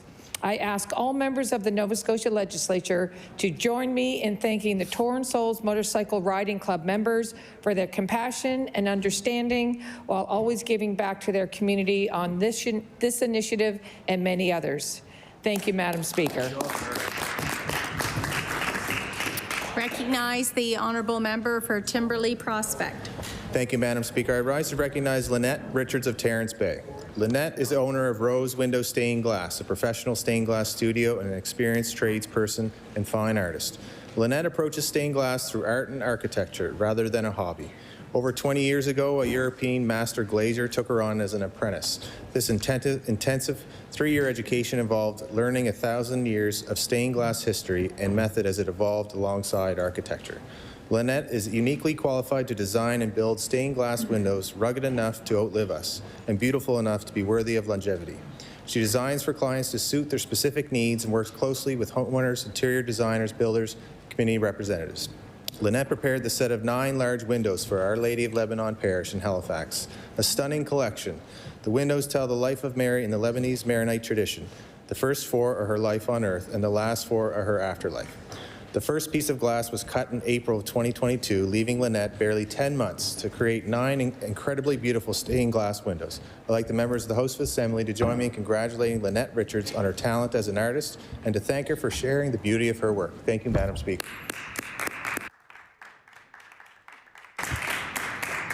I recognize the honourable member for Eastern Shore. Thank you, Madam Speaker. Madam Speaker, I rise today to bring best wishes to Eastern Shore resident Donald Minette of West Chesuncook. In January, Donnie celebrated his 95th birthday. Donnie does not let his age define his ability to participate in community events. He remains a very active member of the Eastern Shore Progressive Conservative Association. During my campaign in 2021, Donnie led the charge on sign construction and placement throughout the district. In fact, every one of my signs was either built by Donnie or installed by Donnie. I look forward to his visit to the constituency office, and I enjoy listening to his stories and advice. He is highly respected in our community and has his ear to the ground. He never hesitates to pass along concerns or issues that he hears along his travels. I ask that all members of the Assembly join me in wishing Donnie a happy 95th birthday, and may he enjoy continued good health. Thank you, Madam Speaker. I recognize the honourable member for Bedford Basin. Thank you, Madam Speaker. I want to congratulate a Nova Scotia small business on winning a Canadian Choice Award for 2024. Genetic Threads won Best in the Baby Clothing category, competing against businesses from all across Canada. The company is run by a mother-daughter team, Ashley and Heather Francis. They design and sew beautiful creations for infants, toddlers, and children. You should see their adorable bunny rompers. They're all sold out for this year, though. Ashley and Heather have also been the movers and shakers behind some local makers markets, organizing the ones that have taken place at DeWolf Park on the Bedford waterfront, for example. I love that in addition to making beautiful clothing for children, they've also looked out for opportunities for their fellow makers and ensured they had places to sell their wares too. Make sure to keep an eye out for their new brand, Coastal Makers Markets, this summer. I want to commend Ashley and Heather and wish them both many more years of creating beautiful clothing for children and promoting local small business. Brava.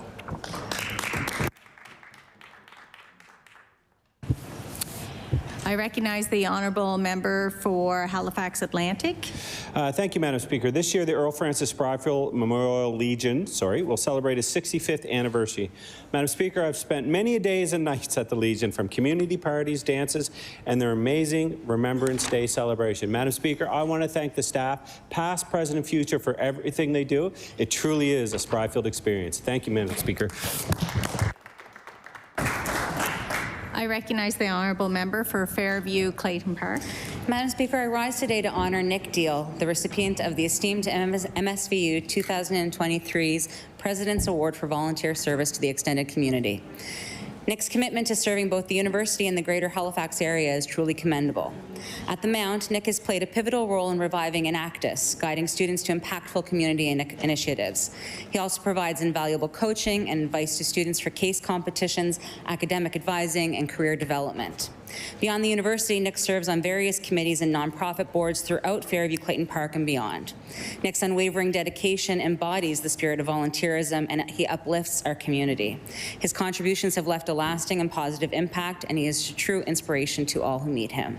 Madam Speaker, let us commend Nicholas Deal for his outstanding service and express our gratitude for his invaluable contributions to our community.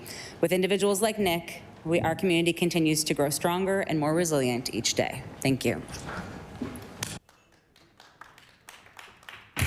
I recognize the honourable member for Digby Annapolis. Thank you, Madam Speaker. Madam Speaker, I rise today in recognition of an exceptional contributions of someone who has made a significant impact on me and for the community over the past few years, my former constituent assistant, Taylor Robinson.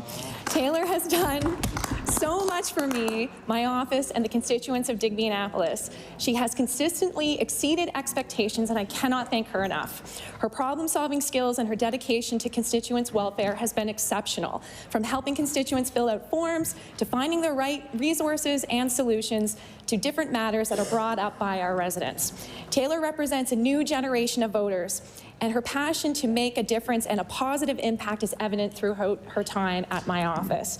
Taylor has moved on to a position with the municipality of Digby, where her departure has been a loss for my office. I am confident that her experience will benefit the municipality, and I extend my congratulations to them. On behalf of everyone who has benefited from Taylor's unwavering support, I wish her the best in her new position as an executive assistant and tax clerk with the municipality. Taylor, you have truly made a difference, and I look forward to watching your future success. Thank you, Madam Speaker. I recognize the honourable member for Sackville-Cobequid. Well, thank you, Madam Speaker. I rise today to applaud Paul Segan from Lower Sackville. Paul was recently honoured at the Lions Club of Sackville for his 67 years of service with the Lions, all the while celebrating his 85th birthday. Two very incredible milestones. What an outstanding example of a lifelong commitment to one's community. Volunteers such as Paul are vital to the spirit and growth of a community, and although they do not volunteer for recognition, they willingly dedicate their time and heart to make our world and community a better place. Madam Speaker, I would ask that all members of the Assembly join me in applauding Paul Segan for his dedication and commitment to our community and to the Lions Club of Sackville. Thank you, Madam Speaker.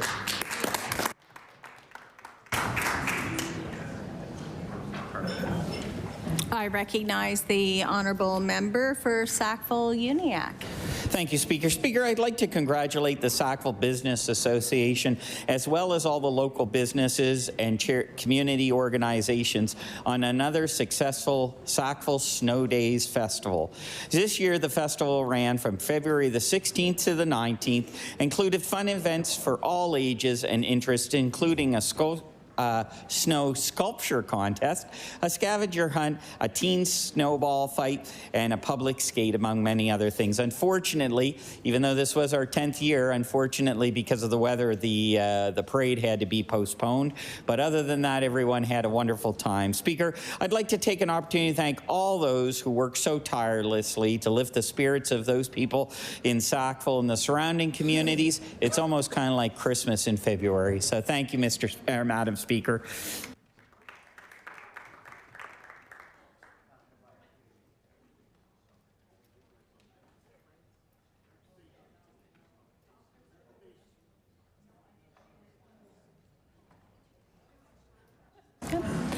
I recognize the honourable member for Cole Harbour Dartmouth.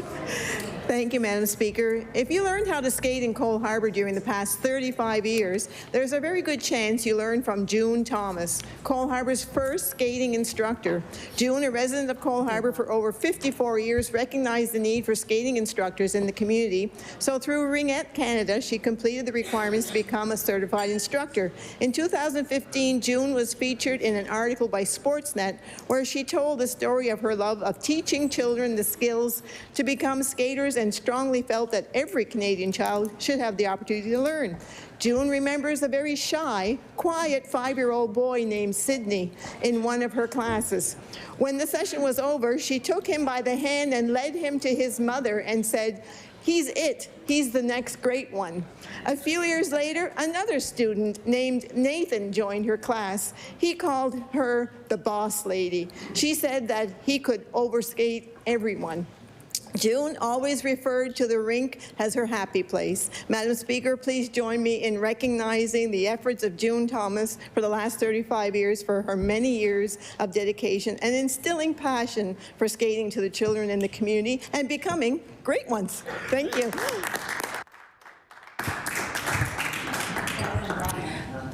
Order, please. Oral questions put by members to ministers will now begin at 2:48. We will, for the next 15 minutes, and we'll be finished at, of course, 3:38. I recognize the honourable leader of the official opposition. Thank you very much, Madam Speaker. Madam Speaker, for all the attacks the Premier's leveled at the opposition, I'd like to say he sure does like a lot of our ideas that we see show up in today's budget. In fact, the 3 headline pieces listed in the press release were all ideas that this caucus have been championing for over 2 years now, and I am happy to see them in the budget. However, the tax relief plan that this government has, Madam Speaker, does not go far enough. We've got working families that are struggling to make ends meet, and the government's plan to save between $69 and $259 a year certainly is not enough to relieve the high tax pressure on Nova Scotians. Considering this Premier is also taking an additional $1 billion in taxes that was unexpected and is seeing another historic year in revenues from taxes, will the Premier please actually bring in real tax relief and cut the HST by 2 points? I recognize the honourable Premier. Thank you, Madam Speaker. And of course, the budget that we tabled today is a significant budget, historic budget in spending, investments in Nova Scotians across the spectrum. And I'll say to the member that the budget is what we expect to happen this year. We're going to invest in Nova Scotians, and if we have an opportunity during the year to invest more, well, we'll do that too, Madam Speaker, and we won't wait for. We'll do it to invest in Nova Scotians.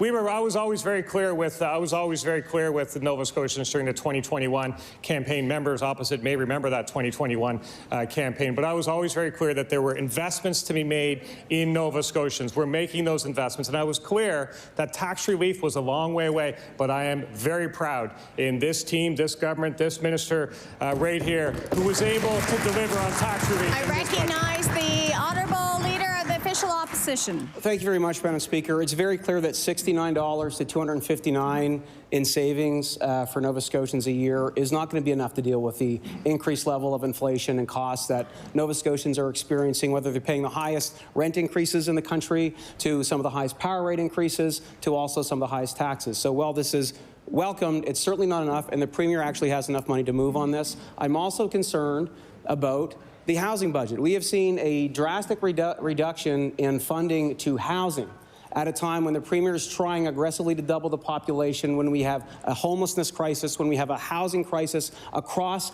the spectrum. At a time when the Premier said he's going to have a plan for housing, how can he explain why he is cutting back the housing budget by almost 20%?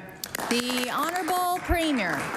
Thank you, Madam Speaker. And we delivered on a housing plan. It involves over 40,000 new units over 5 years. We're investing in the people to build those homes through the MOST program. We're investing in the people to build those homes through an incredible investment in the apprentice program. We're investing in housing across the spectrum: community college housing, campus housing, affordable housing, first one in a generation, investments in affordable housing. We'll continue to do that. And to the members' comments on tax relief, Of course, we want to do more. But somebody asked me about the members' HST cut, and did I think that was a real thing? And I said that party themselves, according to the Auditor General's report, has a no trust policy. So you take that as you will. I said, I don't think you can trust this party on what they say. We are investing in Nova Scotians, and we will continue to do that.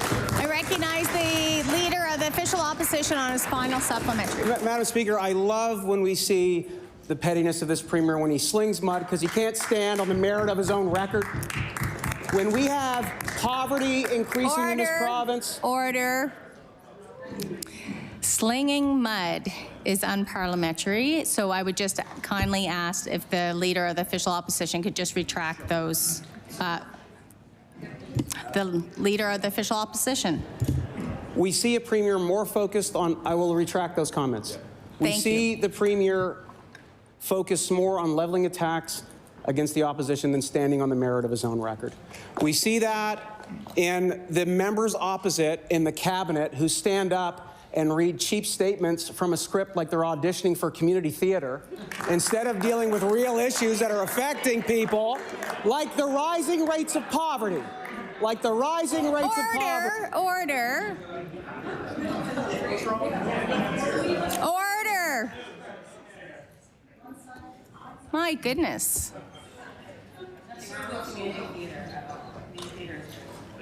Order. Shh.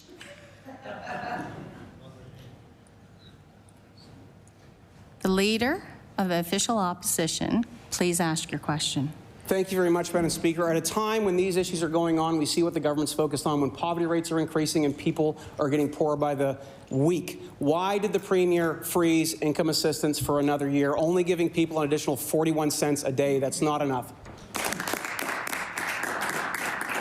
I recognize the Honourable Premier. Madam Speaker, if only they were reading from a cheap community theater script. They're actually reading from the comments of the Auditor General. It's hard to believe the actions of this government, but we're standing up and reading from the Auditor General's report. It is shameful, the actions of that government. When taxpayer money was misappropriated, they looked the other way. The Auditor General caught them, and we're reading their comments. And I'll leave the member with this, Madam Speaker. The income assistance rates in this province are absolutely not being frozen. That's another statement from the Liberal no trust policy. 60% of Nova Scotians on income assistance are receiving a $300 a month increase. That is not frozen, Madam Speaker. I recognize the Leader of the New Democratic Party. Madam Speaker, the Premier mentioned yesterday that he and I have an ideological disagreement over housing, and he's right. We believe that all people have a right to housing, and he doesn't. We believe that in this budget, we see a complete absence of actually dealing with the issue of the affordable housing that is needed in this province. In this budget, we see precious little investment in creating affordable housing at all or in strengthening the non-market housing sector. Does the Premier think that the housing in this province is affordable enough? I recognize the Honourable Premier. Madam Speaker, I thank the member for the question. This government is the first government in decades to invest in public housing. This government, the investments in affordable housing that this government is making would dwarf anything that the prior two governments could have even contemplated. We are investing in housing across the spectrum. And I will tell the member this, I agree there is more to be done. I agree that when you think about public housing, affordable housing, it is important that we as leaders collectively preserve that precious stock for those that truly need it and not allow it to be used by others. I recognize the Honourable Leader of the New Democratic Party on her first supplementary. It certainly is. Unfortunately, the Premier believes in trickle-down housing, but we know that this approach has failed. We have record high rental completions, and yet according to the government's own housing needs assessment report, 41,000 Nova Scotians are living in unaffordable situations, and the number is projected to grow. The report states even a well-functioning market will not be able to adequately address the needs of individuals or households earning lower incomes. Nova Scotians can't wait any longer. We need real investment in housing that families and seniors and young people can actually afford. Why does the Premier refuse to accept that while we do need a huge amount of housing supply, it must include dedicated and truly affordable housing? I recognize the Honourable Premier. It does include dedicated affordable housing, and that's why it's particularly important that leaders, particularly in this chamber, preserve that stock for those that truly need it. That is really important, Madam Speaker. The investments that we're making in housing are significant by any measure, and we need people to build housing. That's why we've invested in the $100 million over 3 years in the apprenticeship program to get the housing built. That's why we're investing in the most program, the more opportunities for skilled trades. And I can tell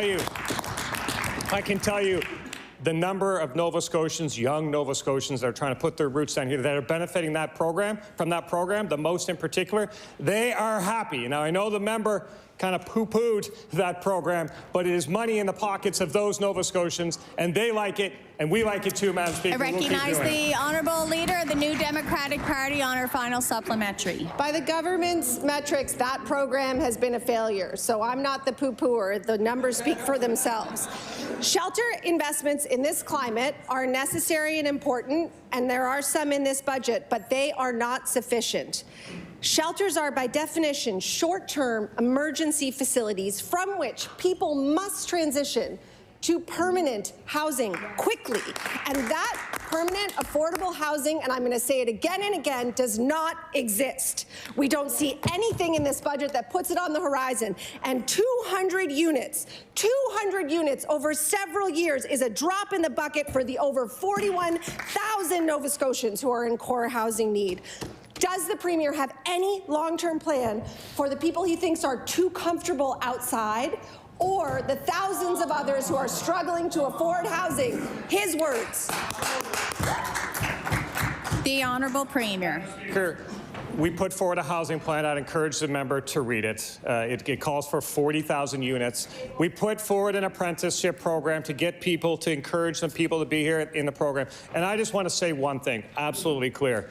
That MOST program is a significant, innovative program, and it is not a failure, even if one Nova Scotian, let alone the thousands that avail themselves. We want young Nova Scotians to make their lives in this province, and that's a part of this issue.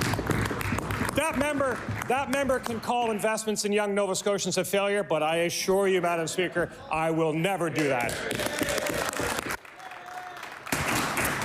The Leader of the Official Opposition. Thank you very much, Madam Speaker. Madam Speaker, we are in a housing crisis. We have literally run out of housing stock. Even the government's own commitment for 40,000 units isn't going to be enough when CMHC tells us we need 75,000 just to keep up with current demand. We are running out of civic infrastructure in communities like Bridgewater and Antigonish. There is no plan to increase that. And we have a healthcare system that is collapsing under the weight of the current population. Despite this, the Premier says that he's going to double the population of this province. Can the Premier please tell us how he's going to do that when we run out of houses, when our government services can't keep up, and when civic infrastructure is collapsing under the weight of the current population?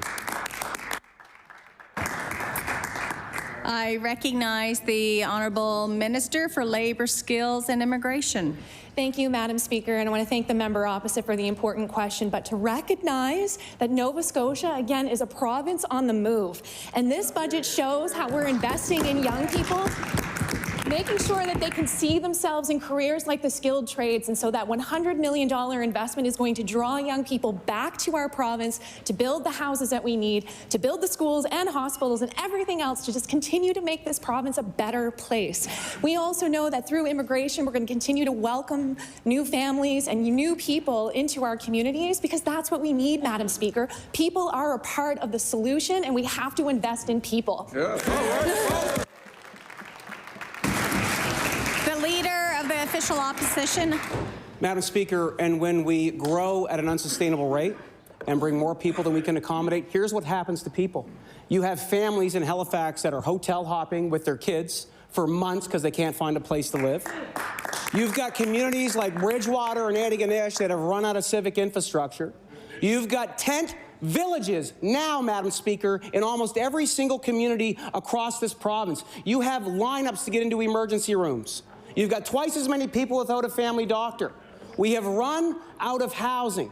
And the fact that the Premier can't get up and answer a simple question on one of his biggest commitments to the population, I think is shameful. He must be at his 1,000-hour-a-year workload or whatever, the part-time work that he said he does. Question. Yeah, my question to the Premier, why won't he answer more than one question a day in QP? I've never seen that before. I recognize the Honourable Minister for Municipal Affairs and Housing. Okay, guys, order.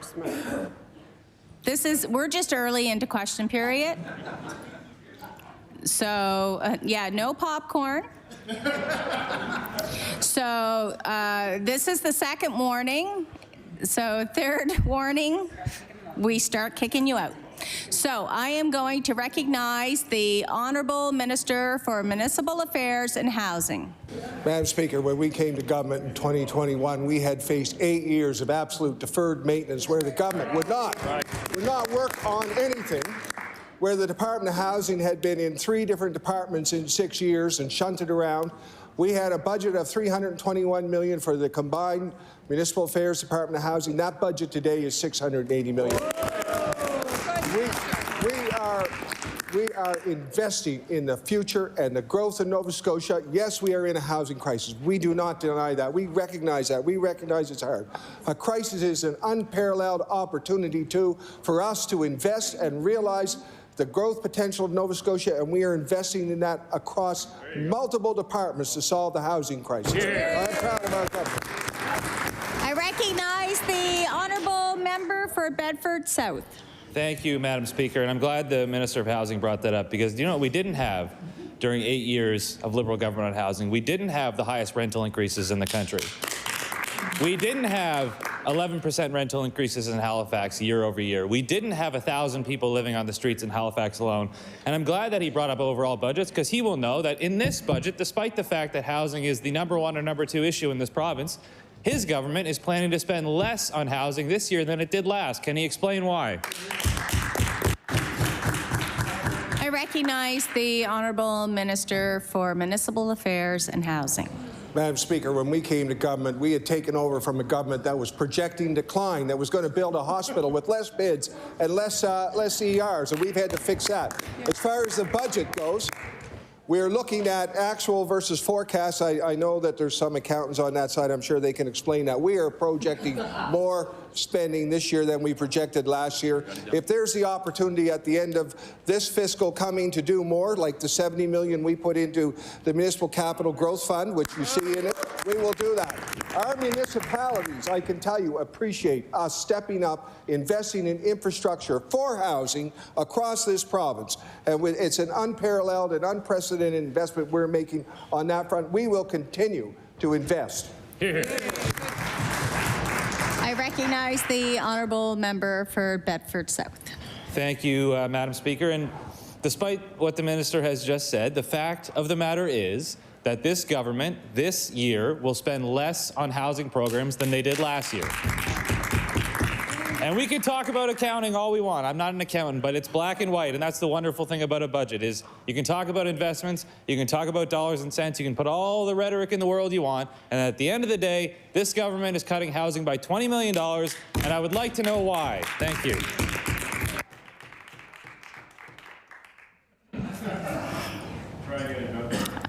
I recognize the Honourable Minister for Municipal Affairs and Housing. Madam Speaker, I'm very pleased that the opposition is interested in our budget. And what I can tell them is this year we are projecting a $125 million increase over last year's budget, which is a 22.7 increase, which is an incredible amount, which shows our willingness as a government to continue to invest in things that other governments never did, like building public housing. We're building 222 new public housing units, plus Plus, we repositioned the housing, the modular housing we bought for wildfires. We've repositioned that because we had pre-booked that. That becomes another 25 public housing units almost immediately. So we're moving very quickly. We will continue to move quickly. I recognize the honourable member for Bedford South on a new question. Thank you, Madam Speaker. If the minister wants to make the argument that the housing situation is better now than it was before this government took office, I'm happy to make that argument all day long because there is a litany of evidence to the contrary.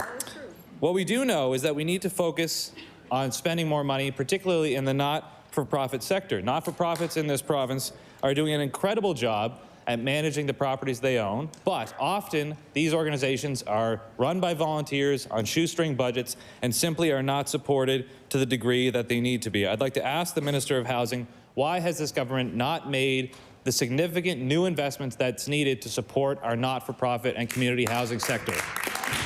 The Honourable Minister for Municipal Affairs and Housing.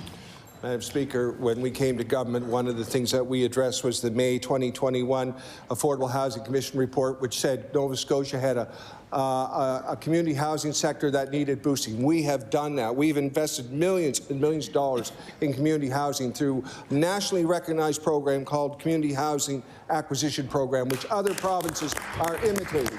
We have invested in community housing in numerous locations, and I can provide a list. It's actually too many for me to remember. In many of your constituencies, we've invested in community housing right across the province. We will continue to do so. The Honourable Member for Bedford South. Thank you, Madam Speaker. British Columbia, in fact, is doing a great job this month alone in working with not-for-profits, private developers, community groups, First Nations groups as well, and Independent Housing Authority and all levels of government to work with all of them to fund more housing. And in fact, just this past week, the British Columbia government received $2 billion from the federal government in low-cost financing to build nonprofit and community housing over the next number of years in British Columbia. I would like to ask the minister, why do we not have that kind of system here in Nova Scotia so we can actually get people into homes they can afford? The Honourable Minister for Municipal Affairs and Housing. So, Madam Speaker, I don't know what the Liberal Party does with their funds, but maybe they could be giving an all Nova Scotia account to the member, because just a couple of days ago, MP Sean Fraser, was quoted as saying that he was working very closely with our government on doing a similar program, which we haven't got the details yet, so we're working very closely with them. And that I will say that just yesterday that British Columbia announced a program in which they cited our leadership in Nova Scotia to make land available for public housing at government-owned. So British Columbia is looking at what Nova Scotia is doing and doing the same. So I suggest the member read all Nova Scotia. I recognize the Honourable Member for Cape Breton Centre, Whitney Pier. Madam Speaker, my question is for the Minister of Community Services. As the minister has recognized, a refusal to index the income assistance rate ultimately results in a decrease in the spending power of recipients. Can the minister please explain why he is choosing to continue the pattern of decreasing the spending power of those on income assistance? I recognize the Honourable Minister for Community Services. I want to thank the member for the question. What I will say is that year over year, indexing is usually about $10, $15, $20. This is what people are getting in their pockets. And what we decided was it was better to put a lump sum in people's pockets alone. We put $150 in everyone's pockets as of next month. And the other thing I will say, Madam Speaker, in the 5 years that the NDP were in power, they put $15. That's how much they increased. $15 over 5 years, which is $3 a month, which is 1 cent a day. I did more in 24 hours than they did in 5 years.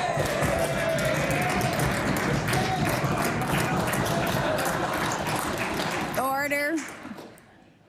I recognize the Honourable Member for Cape Breton Centre, Whitney Pier. Madam Speaker, $150 one-time payment for income assistance clients will not go far. One recent report found that for the average family, monthly grocery costs went up by $130 last year alone. Yesterday's announcement barely covers the 1 year, 1 month cost increase that families are facing, and I will table that. Does the minister really think $150 is enough? I recognize the Honourable Minister for Community Services. I understand the confusion, Madam Speaker, for somebody making $89,000 a year, right? So she may not think $150 isn't much, Madam Speaker, but for people on income assistance, it is a sizable amount of money. And what I will say to the people on income assistance, we are going to continue to work. We're going to continue to work with our stakeholders, all levels of government. More is on the way.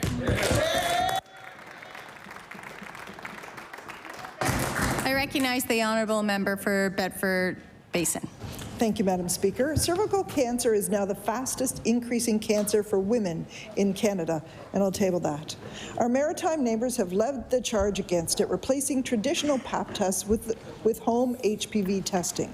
No wonder self-swabs for HPV could significantly boost early detection, and doctors say at-home screening for HPV could be an opportunity to, quote, eliminate a cancer, and I'll table that.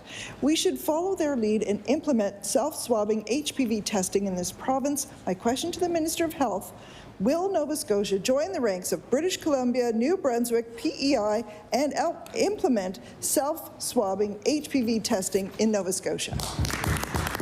I recognize the Honourable Minister for Health and Wellness. Thank you, Madam Speaker, and I thank the member for raising this question in the House. As the member will see, over the last number of years, we have invested heavily in cancer treatment, and screening and prevention is an important part of the cancer continuum of care. So we are aware of the screening programs that are available in other provinces. We've looked at what they're offering and how. So there is some work that's happening around that program itself, but we're also looking at what is the possibility for people to self-screen for sexually transmitted infections as well. So there is work underway. I have nothing to offer today in terms of a timeline, but we certainly are looking and very interested in the success of the other jurisdictions. The Honourable Member for Bedford Basin. Yes. Thank you, Madam Speaker. Last year, we were happy the government listened to us and implemented a lung cancer screening program. Finding cancer early saves lives. It also saves Nova Scotians money. Even super conservative Alberta has recognized the merits of HPV self-screening. They're running a pilot project. My question to the minister, will the province commit to expanding the HPV program and introduce self-swabbing this year? The Honourable Minister for Health and Wellness. Thank you, Madam Speaker. So I certainly don't take any clinical advice in healthcare from the opposition party, but I do take it from clinical experts. And we certainly are looking at other jurisdictions, as I said previously, and certainly was very happy to be at the announcement for that early cancer screening detection, which was based on the voices of clinicians, as is Action for Health, as is so much of the work that we do. And I know it's refreshing for healthcare workers to finally be heard in this province after at least a dozen years of not being heard. I recognize the Honourable Member for Prospect Timberley Prospect. Thank you, Madam Speaker. My question is also for the Minister of Health. Unless I'm missing something, looking at a 36% increase in health spending, I don't see any increased support for access to midwives. They haven't had an increase since the previous government, despite increasing demand. On record in the last 8 years, there have been roughly 3,300 people requesting care and only 1,400 being accepted into care over the last 8 years. That is nearly 2,000 women who haven't been able to access the care that they feel is best for them. What does the department need to see beyond the proven positive health outcomes, fewer medical interventions, and shorter hospital stays, which is clearly recognized in other provinces, especially in Ontario and British Columbia, who have came out with a target of 30% of births by midwives? I'd like to ask the Minister of Health, what is our target? What is the percentage of births she would like to see done by midwives in our province? I recognize the Honourable Minister for Health and Wellness. Thank you, Madam Speaker. I thank the member for the question. I know this is something that's quite dear to his heart. He asks about it every session. So we are looking at, how we can support midwives throughout this province. We do know that it is difficult. There is a workforce gap, difficult to stabilize the current positions that we currently have. And so we do work closely with that. We also work with midwives work within a labor and delivery team. So we need to make sure that we have primary care provider physicians who also do labor and delivery services, particularly in our rural parts of Nova Scotia. We know that there are midwives that work at IWK, but also in rural communities as well. We also need to make sure that there's obstetrics and gynecologists. So it has to be a team approach. So we continue to look at how and where we can stabilize these services throughout the province. I recognize the Honourable Member for Timberlea Prospect. Thank you, Madam Speaker. And it is near and dear to my heart. I just had another baby 2 months ago delivered by midwives. A big shout out to the midwives for doing that work. The workforce needs more support. There is only one vacancy. So that old message of needing to stabilize that workforce is, I would respectfully submit, is inaccurate. We only have 3 regions that actually offer the service, but 1 vacancy. They need more support. And we only have 5% of the births happening here by midwives. In my view, I think we need to double the amount of workers that are working in this profession. We have costly high-risk specialists that are providing the majority of low-risk routine perinatal care in Nova Scotia. This is an anomaly not only in Canada, but globally. We are limiting choice for women's health care. And there's been over 500 people that have written the Minister of Health that I know of in the last 24 hours and more coming. I want to ask the Minister, will she consider recruiting a provincial chief midwife to develop a strategy for this under-resourced? I recognize the Honourable Minister for Health and Wellness. To the member opposite's point, we are looking at midwifery services across the province. As I said, there are a number of different environments where midwives can work. The practice of a midwife in an urban centre is very different than the practice of a midwife who works in a more rural environment. We're also looking at the role of midwifery with Dudjagamic, which is a First Nation health authority, to help us understand how and where we can support First Nation communities as well. So there is a lot of ongoing conversation going around the role of midwifery in the province.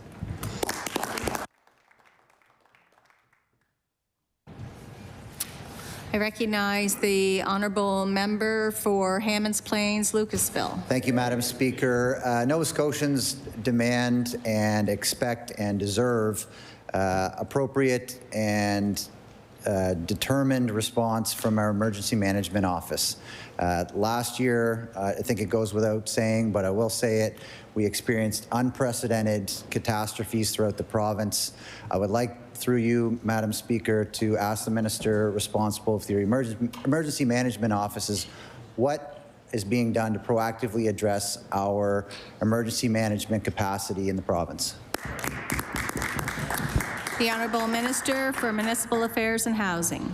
So, Madam Speaker, the member is correct. We've had a brutal year, and the EMO office has been stood up. Our provincial coordination centre stood up a number of times. It's been a tough year on Nova Scotians. We are conducting a review of emergency alerts. We've said that. The other reality is we continue to work with our municipal partners who are incredibly important. The municipal EMO is really at the centre of that, where all the firefighting resources are, and many of those resources, the search and rescue resources that we use. So our training with them, our work with them through the EMO office continues.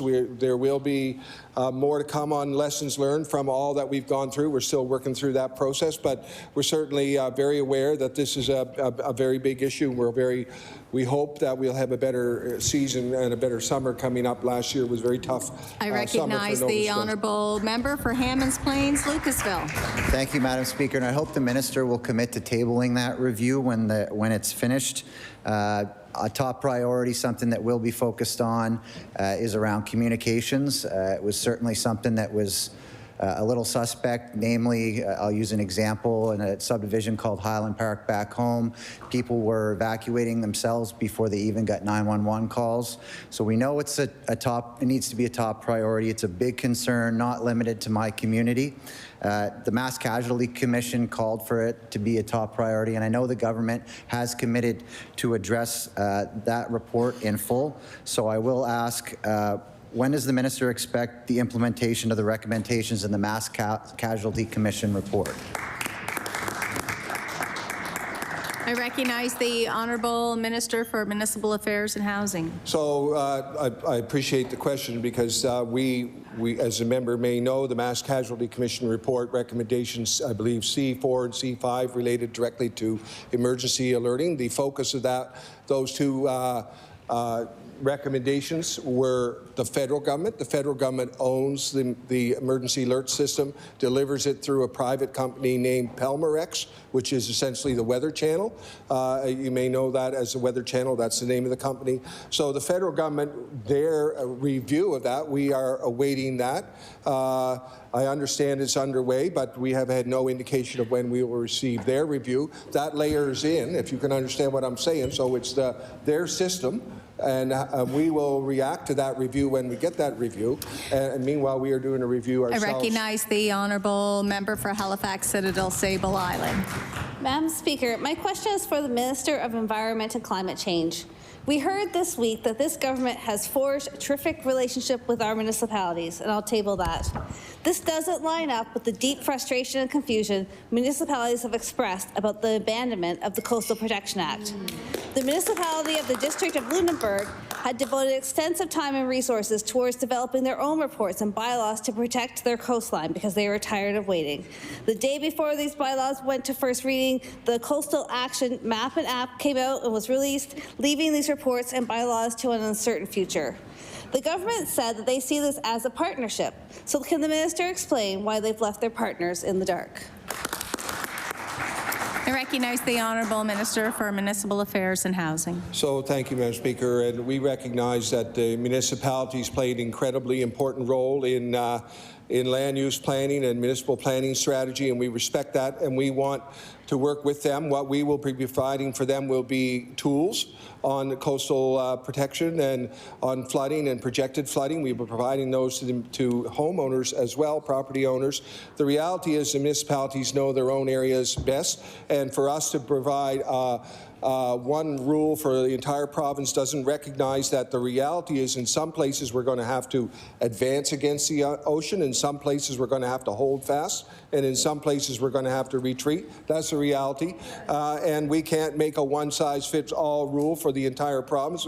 It's a very granular... I recognize the Honourable Member for Halifax Citadel Sable Island. In their hours and hours of work, municipal staff relied on a wide array of data sources and expert opinion to determine the safe flood elevation for Lunenburg. Imagine their surprise when the province's new coastal hazard map suggests substantially different and less stringent numbers with no indication or scientific source of how this was calculated.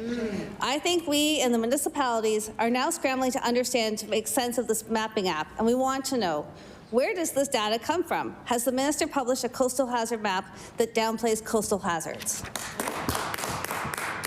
I recognize the Honourable Minister for Environment and Climate Change. Yes, thank you, Madam Speaker, and I want to thank the Honourable Member for the question. The data that we utilize comes from the United Nations International Panel on Climate Change, and I'm certainly aware of that situation, and certainly my staff, my coastal protection lead, has been engaging with the municipality of Lunenburg, the District of Lunenburg, and the action plan is coming to life. We are now seeing our government working with municipalities. Minister Lohr and I, next week, will be engaging with the Nova Scotia Federation of Municipalities, bringing the Coastal Action Plan alive. Thank you, Madam Speaker. Just a friendly reminder to everyone that you are not to use personal names in the chamber. I recognize the Honourable Member for Cole Harbour Dartmouth.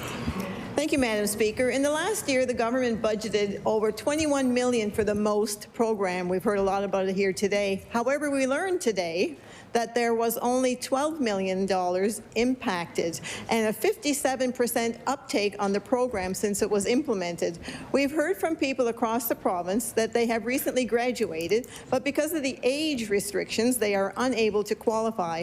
We've been advocating for a change in the age qualification so more people can utilize the fund. So my question to the Minister of Labour, is there a plan to look at the age qualification so that more people can qualify for the MOST program? I recognize the Honourable Minister of Finance. Madam Speaker, the MOST program is a fairly new program, and it's unique right across the country. The average rebate to people who qualify, to Nova Scotians who qualify, has actually been in excess of $3,500 per year. So it's very significant. I know at that rate, it's worth a lot to the people who are receiving it. I know more and more people are receiving it. Nurses are now eligible for the year that's just ended in 2023.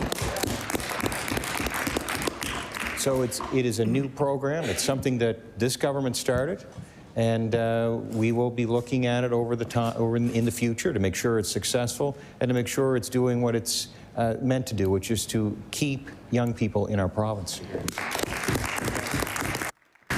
The honourable member for Cole Harbour, Dartmouth. I've long been a supporter of youth retention in Nova Scotia, but it's very difficult telling a 31-year-old that they're too old. Madam Speaker, we know that the labour shortage is having a huge impact on the housing sector and the healthcare sector and other essential services. We should encourage people to go back to school and get a trade. Or, my question to the Minister of Labour, is there a plan to encourage more people to go back to school and go into the trades by changing the qualifications to being able to receive the relief 10 years after graduation? I recognize the Honourable Minister of Finance. Madam Speaker, as I said, this program is very new. The word is getting out, and the word is good, Madam Speaker. It's helping people. It's doing what it's intended to do. There's no question. I still feel young myself. I wouldn't mind getting some of my provincial taxes back, too. But, Madam Speaker, the purpose of this program, as it was designed from the outset, was a focus on people under the age of 30. Because they are making choices every day. They can choose to move to another province. They can choose, we don't want them to choose that. We want them to choose to stay here. We want them to choose to establish here, to lay down roots here. And once they do, Madam Speaker, we hope that they'll stay for the long run. There you go. I recognize the Honourable Member for Clare. Thank you, Madam Speaker. One issue of concern for my community and many communities across the province is the level of illegal fishing taking place. So it's very disappointing to see that both the Fisheries Department and the Department of Natural Resources are getting funding reductions. Can the Minister of Fisheries please explain the government's decision to cut the Fisheries Department when other departments are seeing an increase? Thank you. I recognize the Honourable Minister for Fisheries and Aquaculture. Thank you, Madam Speaker, and merci pour la question.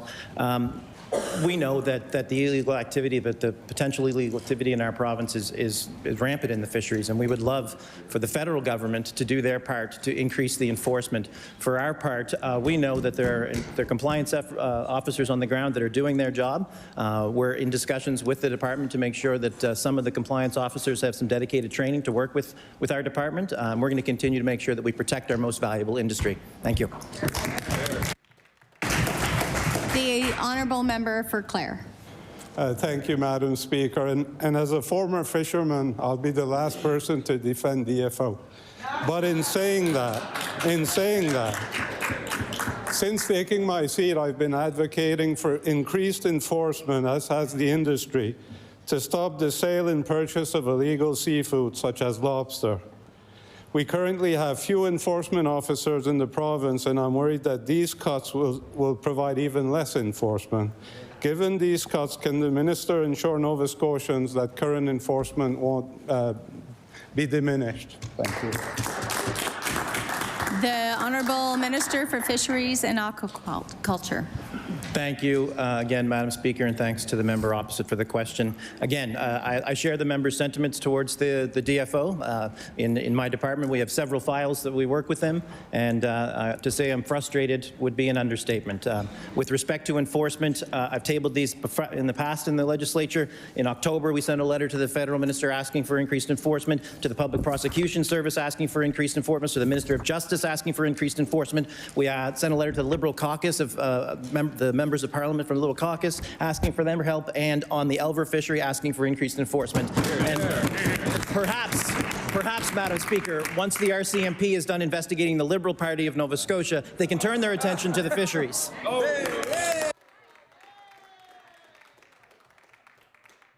I I recognize the order.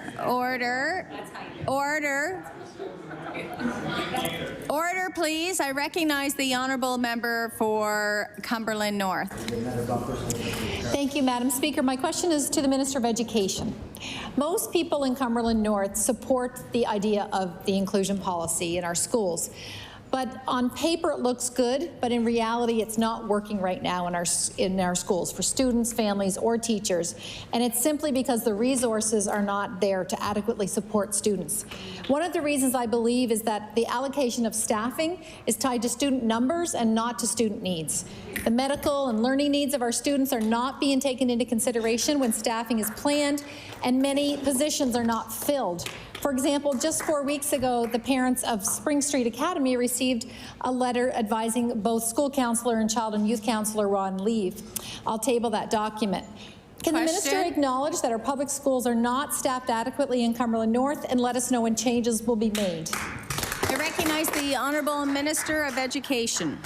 Thank you, Madam Speaker, and thank you to the member opposite for the question. So a principle of fundamental importance in our school system is inclusive education. It is vitally important that every single student in Nova Scotia feels welcomed and supported, and is welcomed and supported in all of our schools.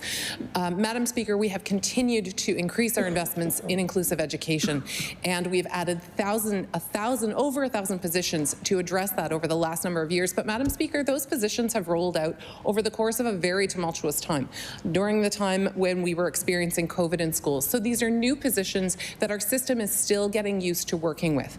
I've spoken with many, many teachers and many staff across the province, and yes, we talk about the opportunities for adding resources, but we also talk about and inform what we can do with the existing resources that we have, Madam Speaker. Thank you.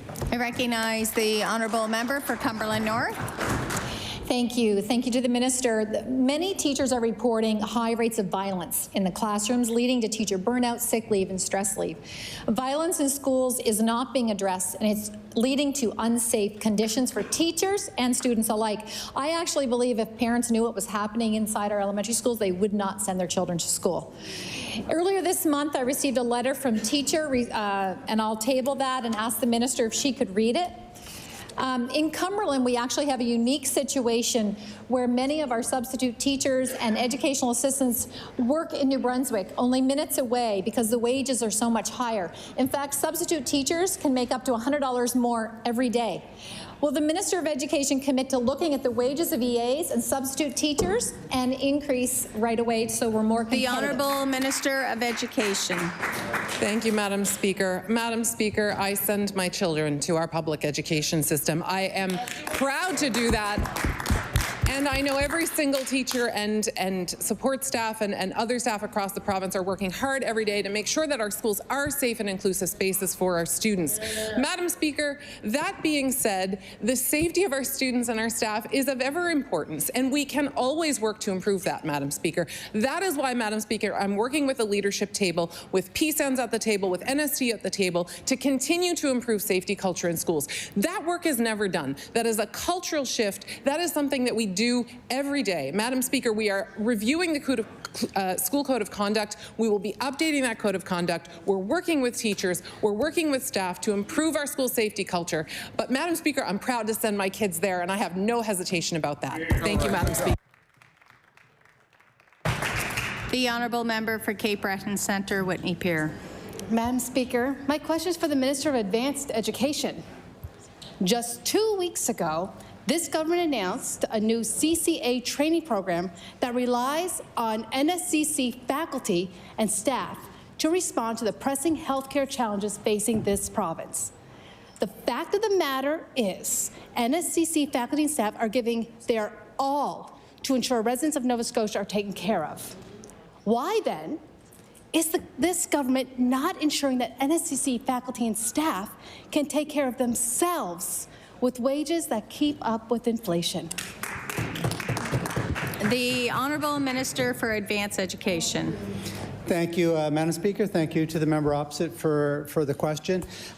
We need CCAs across the province. We've done record number. We have record number of CCAs that have gone through the program.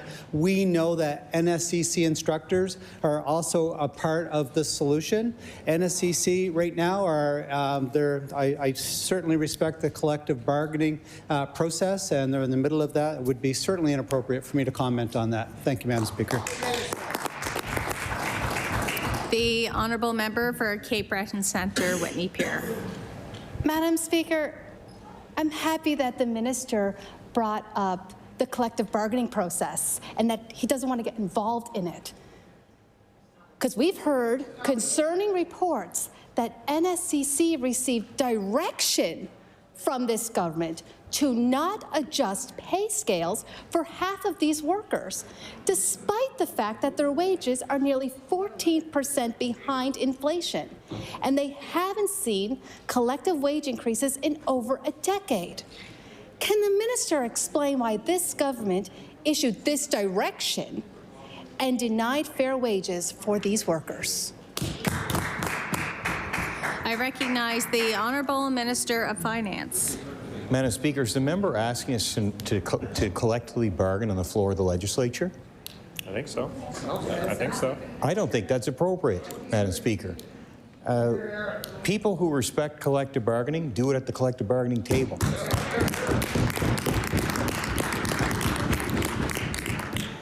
So, Madam Speaker, we're not going to collective bargain on this floor today, Madam Speaker. That should happen at the table. That's where listening also happens. That's where communication happens. And we're not going to do something that it's quite ironic, Madam Speaker. Many times, how many times have we heard, you should not be trying to collectively negotiate away from the bargaining table? We're trying to respect the parties that we're dealing with at the negotiating table. I recognize the honourable member for Annapolis. The agriculture industry has been told to wait since 2022 for the release of the food and beverage strategy. The government has promised this time and time again. Where is it?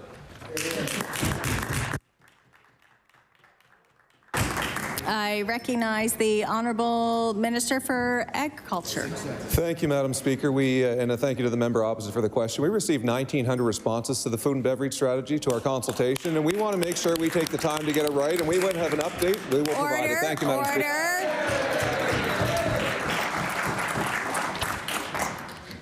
The time allotted for questions put by members to ministers has now expired.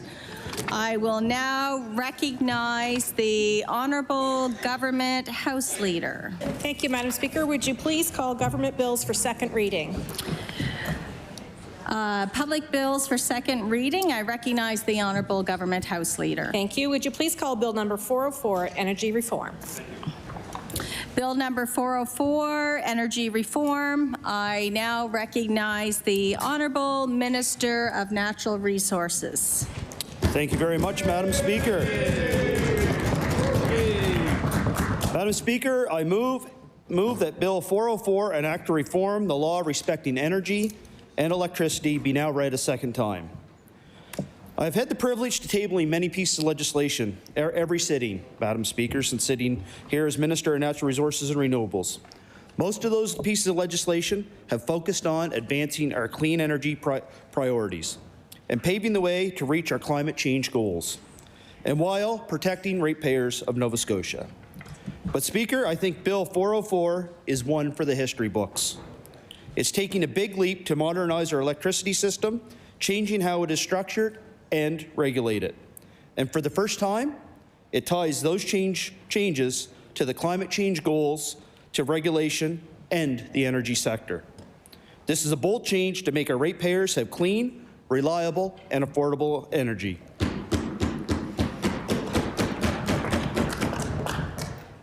I want to thank the Clean Electricity Solutions Task Force for helping us get here. We asked them to give us recommendations to help modernize our system and to make sure it has the capacity we need to reach our climate change goals. This legislation is based on their first and largest recommendation. I also want to thank everyone that participated. That includes Nova Scotia Power, the UARB, many industrial users, and others that have reached out to the task force team. They all provided valuable insight and feedback that helped us reach to this point today. And I know they'll be with us every step of the way as we implement this legislation. Speaker, there is a lot in that bill. I think everyone saw the stack of it when I tabled it 2 days ago. I will stick to two main changes today, though, in my remarks. First, the bill will create an Energy and Regulatory Boards Act. It will split the UARB into two new boards.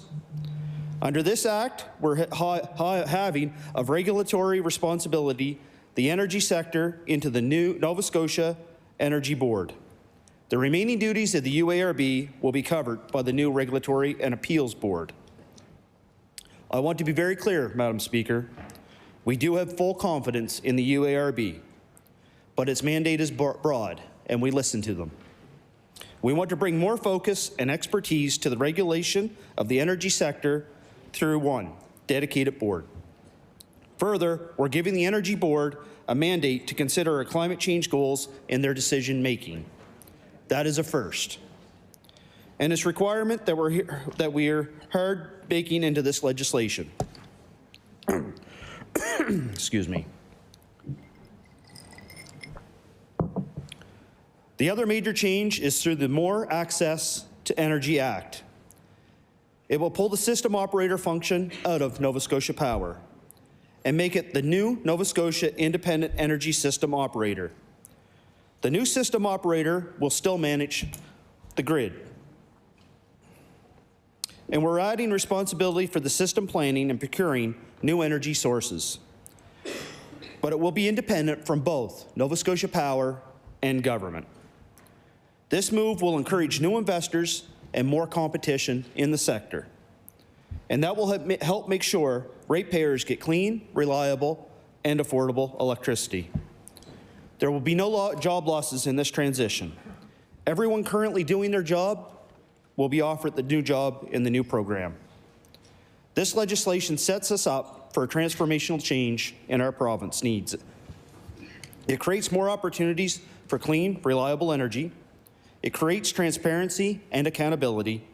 It helps us reach our climate change goals, and it encourages competition to help us protect ratepayers with the lowest cost power possible. This is an important, historical, and legislative change, Madam Speaker. It will help secure a bright, sustainable future for all Nova Scotians. And with that, I will take my seat. Thank you.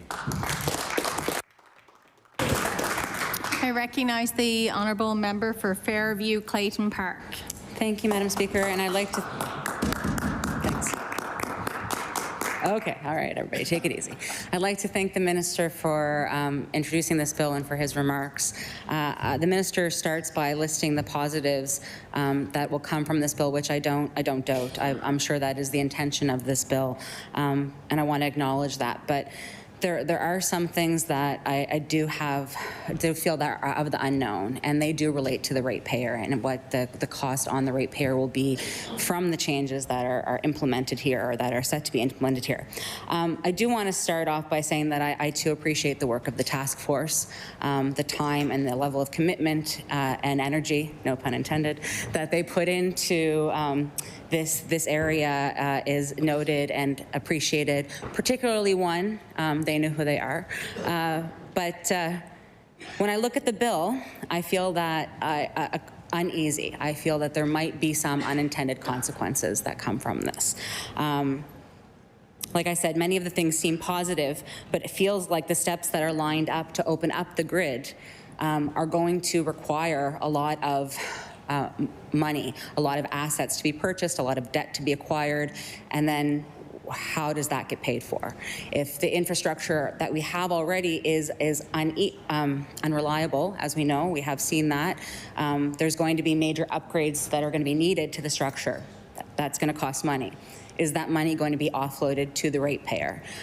I have far too many people in my riding that suffer from energy poverty. It's phone calls, it's emails, it's conversations at the grocery store, where people don't know how they're heating their homes, how they're going to pay their bills, seniors in particular. And while I want to support this wholeheartedly, I had hoped that maybe there would be something that would offset maybe the unknown of costs that would come from some of these changes. The opening up of the grid, the accessibility to more forms of clean energy like solar and wind, these are actions that I applaud. They're the work of our former premier, the member from Timberley Prospect, the tying to climate change goals. These are all things that I am so much in support of. And I see again the intention of those recommendations, the intention of this bill is so positive, but I do want to make sure that there aren't any unintended consequences when it comes to the ratepayer. So something that could have been done that I wish I had seen is with the cutting of the HARP program, if there could be some universal program that is implemented that makes sure that any costs that are going to be incurred because of these changes are going to be protected from the ratepayer themselves. This is going to be a long process. This isn't something that automatically we're going to proclaim this piece of legislation and then all of a sudden we're going to have all of these new forms of energy that we can pull from. This is something that will take time, as it should, but in the interim, what does that mean for Nova Scotians? You know, so I'm excited and I'm looking forward to hearing what comes from Law Amendments Committee. I think that stakeholders have been generally pleased by this, and so again, I'm looking forward to hearing what they have to say, and I'm looking forward to working with the minister, if possible, to see what sort of protections we can keep in place to make sure that this good piece of legislation moves forward but doesn't have anything that will impact Nova Scotians who are already struggling. Thank you. I recognize the honourable member for Halifax-Chebucto. Madam Speaker, just before the member for Dartmouth North speaks to this bill on our behalf, could I say a word of introduction? Yes, of course. Thank you. Just want members to know that we're joined in the West Gallery this afternoon by Matthew Dubois, who was the NDP candidate in West Nova in the 2019 election. It's great to have Matthew here with us this afternoon.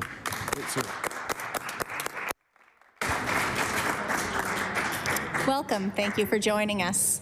I recognize the honourable member for Dartmouth North. Thanks very much, Madam Speaker, and I will just offer a few remarks today in second reading on this bill. It's a massive bill, as we have seen and heard, and it's going to make big changes in our province. And so I'll reserve most of my remarks for third reading or committee of the whole after we've heard from stakeholders at Law Amendments. But I do want to say a few things. In the minister's opening comments in today's debate, he mentioned that this is one for the history books, which is probably true. He also mentioned that it will provide Nova Scotians with clean and affordable energy. And that is where I want to spend most of my time in today's remarks, but I'll get to them in a second. I will say that this bill seems positive in many ways, expanding the mandate of the Energy Board to allow consideration of climate goals and sustainability. Our caucus has been advocating for that sustainability mandate for many years. We introduced amendments and legislation through Bill 98 in spring of 2022. But I do wish that this bill went further to include a sustainability advocate, similar to the existing consumer advocate and small business advocate that represent their respective interests at regulator, formerly at the UARB hearings and soon to be at a different regulator hearings. We need someone who is going to make sure that the changes being brought to the regulator get some review by someone who is making sure that we're on track in terms of sustainability. So it's really disappointing that while we are tabling this massive piece of legislation that we're not considering that. I'm also disappointed, and this is what I said in my my introduction, that this legislation does not at all address energy poverty and affordability. Even though the minister spoke about it in his opening, I'd like to know I'd like to know from the minister, how does this piece of legislation address affordability in Nova Scotia? So Recommendation 12 from the recent Clean Energy Task Force report specifically calls to address this and help Nova Scotians facing rising energy costs. So for years, again, we've been calling for the government to address energy poverty. We've put in pieces of legislation that would change the way the UARB regulates Nova Scotia Power. Now we're looking at a whole different way of doing things, which is probably fine. But yet, why are we not taking the opportunity to ensure affordability while we open this up? There's a recent article, Madam Speaker, authored by someone at Efficiency Nova Scotia, which states that 43% of Nova Scotians, 43% of Nova Scotians are now living in energy poverty. Cape Breton has the highest amount of people living in energy poverty, and Eskasoni in Cape Breton is the community with the highest amount of energy poverty. Roger Colton from the Energy Poverty Task Force says this is he's never seen it so bad in 40 years. 40 years. So why aren't we doing something about it? Bill 98, that we tabled in April 22, also called for the implementation of a low-income power rate and to expand the mandate of the review board to allow for that. So now, when this government is taking on a massive transformation of the energy system and regulation of it and contemplating the future of the energy industry, doesn't it seem like a perfect time for this government to take on meaningful action on energy poverty? In the words of the great Tracy Chapman, Madam Speaker, if not now, when? If not today, then why make your promises? A love declared for days to come is as good as none, I should say. It's shocking, mystifying to me that we are not, when we are opening up and we are changing the way we do things, that we are not contemplating an affordability rate for Nova Scotia energy ratepayers. And I look forward to hearing why the government has chosen to ignore this recommendation. And I'll have more to say in the third reading. Thank you.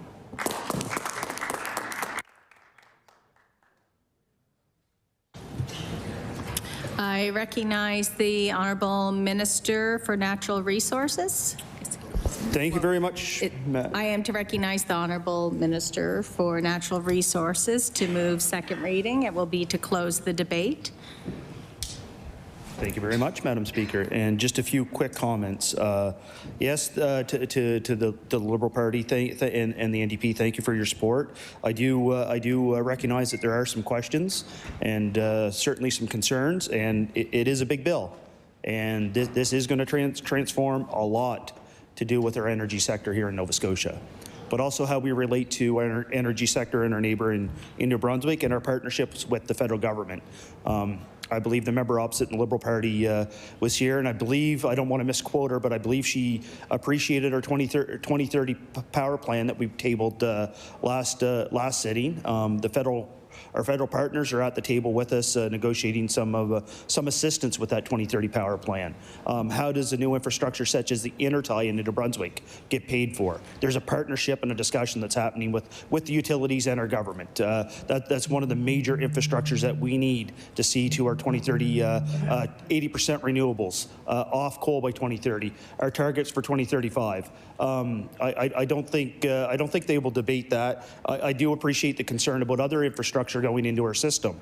But quite frankly, most of the infrastructure that's coming into our system are outside agencies, such as wind development, that right now taxpayers are not paying for. They're getting a rate of return, or they're getting a return on the power purchase agreement, which is the lowest cost energy that we have coming on our system now. We need to build our system with the grid-sized batteries that this government supported. I believe the opposition supported the last session as well, to ensure that we can put more renewables onto the system.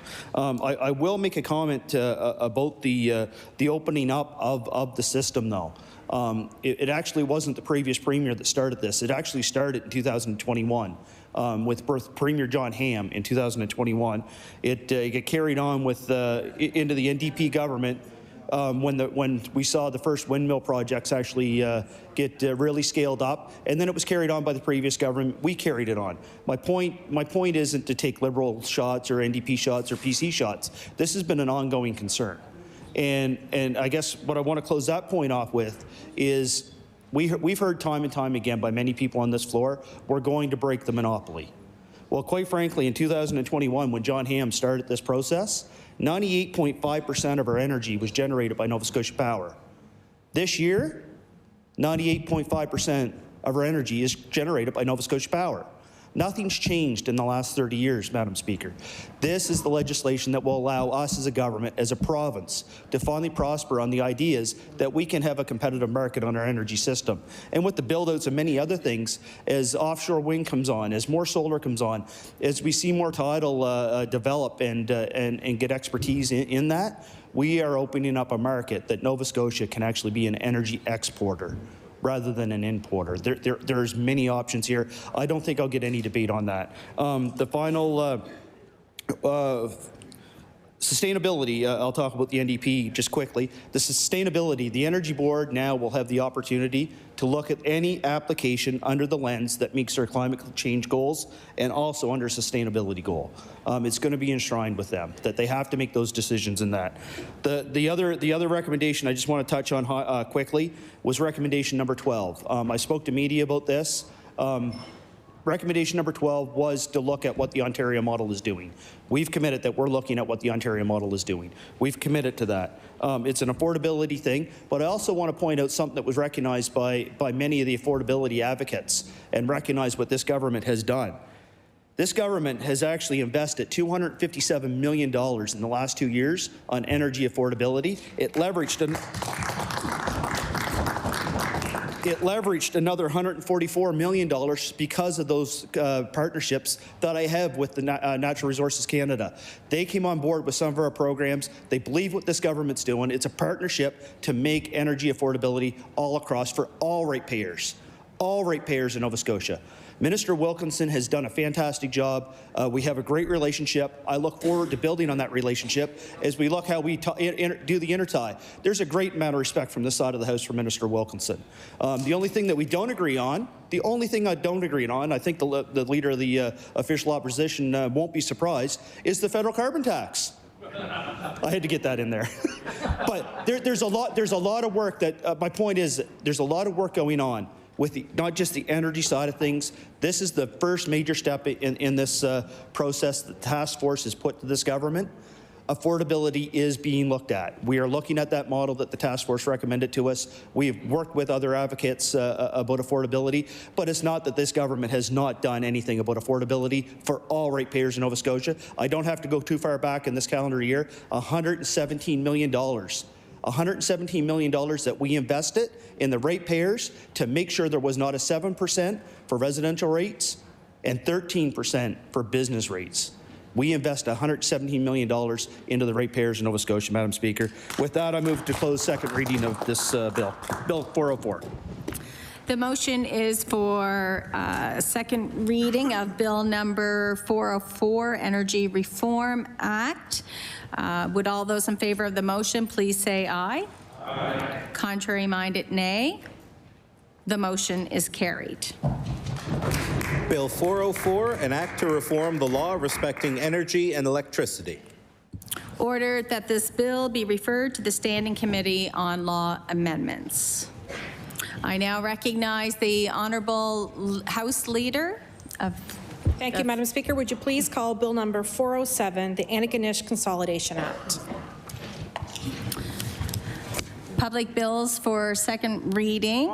Bill number 407, Antigonish Consolidation Act. I recognize the Honourable Minister for Municipal Affairs and Housing. Madam Speaker, thank you. I now move that Bill 407, an act to consolidate the town of Antigonish and the municipality of the county of Antigonish, be read for a second time. Madam Speaker, this legislation will allow town of Antigonish and the municipality of the county of Antigonish to take the next steps towards consolidation. On Thursday, October 20th, 2022, Madam Speaker, the council members of both the town of Antigonish and County of Antigonish passed a motion agreeing to consolidate the two municipalities in one unit through the dissolution of the town. The town and the county wrote to me, Minister of Municipal Affairs and Housing, requesting special legislation to be developed to complete that dissolution. Madam Speaker, the desire to consolidate through special legislation was confirmed again by both councils on January 30th, 2024. I agree with this decision, Madam Speaker, as it will allow these historic municipalities to work together in new and innovative ways to support the long-term viability and growth of their communities. Madam Speaker, when this bill was introduced on Tuesday, the Mayor of the town, Laurie Boucher, and County Warden Owen McCarron joined us in the House and spoke of their support of this legislation. Both councils for these communities have realized the benefits of coming together and using their collective resources to respond to opportunities that are in the best interest of their residents. Madam Speaker, this legislation will address transitional matters and will allow for the consolidation of these communities. It outlines the appointment of a transition coordinator and the establishment of a transition coordinating committee, and the responsibilities of the coordinator and the coordinating committee. The committee, Madam Speaker, will consist of the transition coordinator, the mayor and deputy mayor of the town, the warden and deputy warden of the county. Madam Speaker, the transition coordinator will lead the committee and will be responsible for applying to the Utility and Review Board to determine the number of councillors within the consolidated municipality and the location of polling districts. This will be done in time for residents to participate in the October 2024 municipal elections, like everyone else in the province. The consolidation will be complete by November 1st, 2024. Between now and then, the councils for both have committed to communicating regularly with the community so that citizens are engaged throughout this process. Madam Speaker, my department will be there to support the transition. I understand this may be an emotional topic for some residents, Madam Speaker. Change will always have its challenges. I want to commend the leadership shown by the councils of the town and county. They want the best for their citizens. They see the opportunities and have shown tremendous resolve as they embark on the consolidation process. They have earned the respect of municipal leaders throughout the province. Madam Speaker, in closing, the decision to consolidate rests with the elected councils, but I believe that the people of the area will be very well served under one consolidated government. There's very strong and optimistic future ahead for the united municipality of the County of Antigonish. And with that, I look forward to hearing my colleagues' comments. I recognize the Honourable Leader of the Official Opposition. Thank you very much, Madam Speaker. I'm happy to stand and register some concerns that I've heard from the community on this piece of legislation. But most fundamentally for me, I think it's about the Premier's words.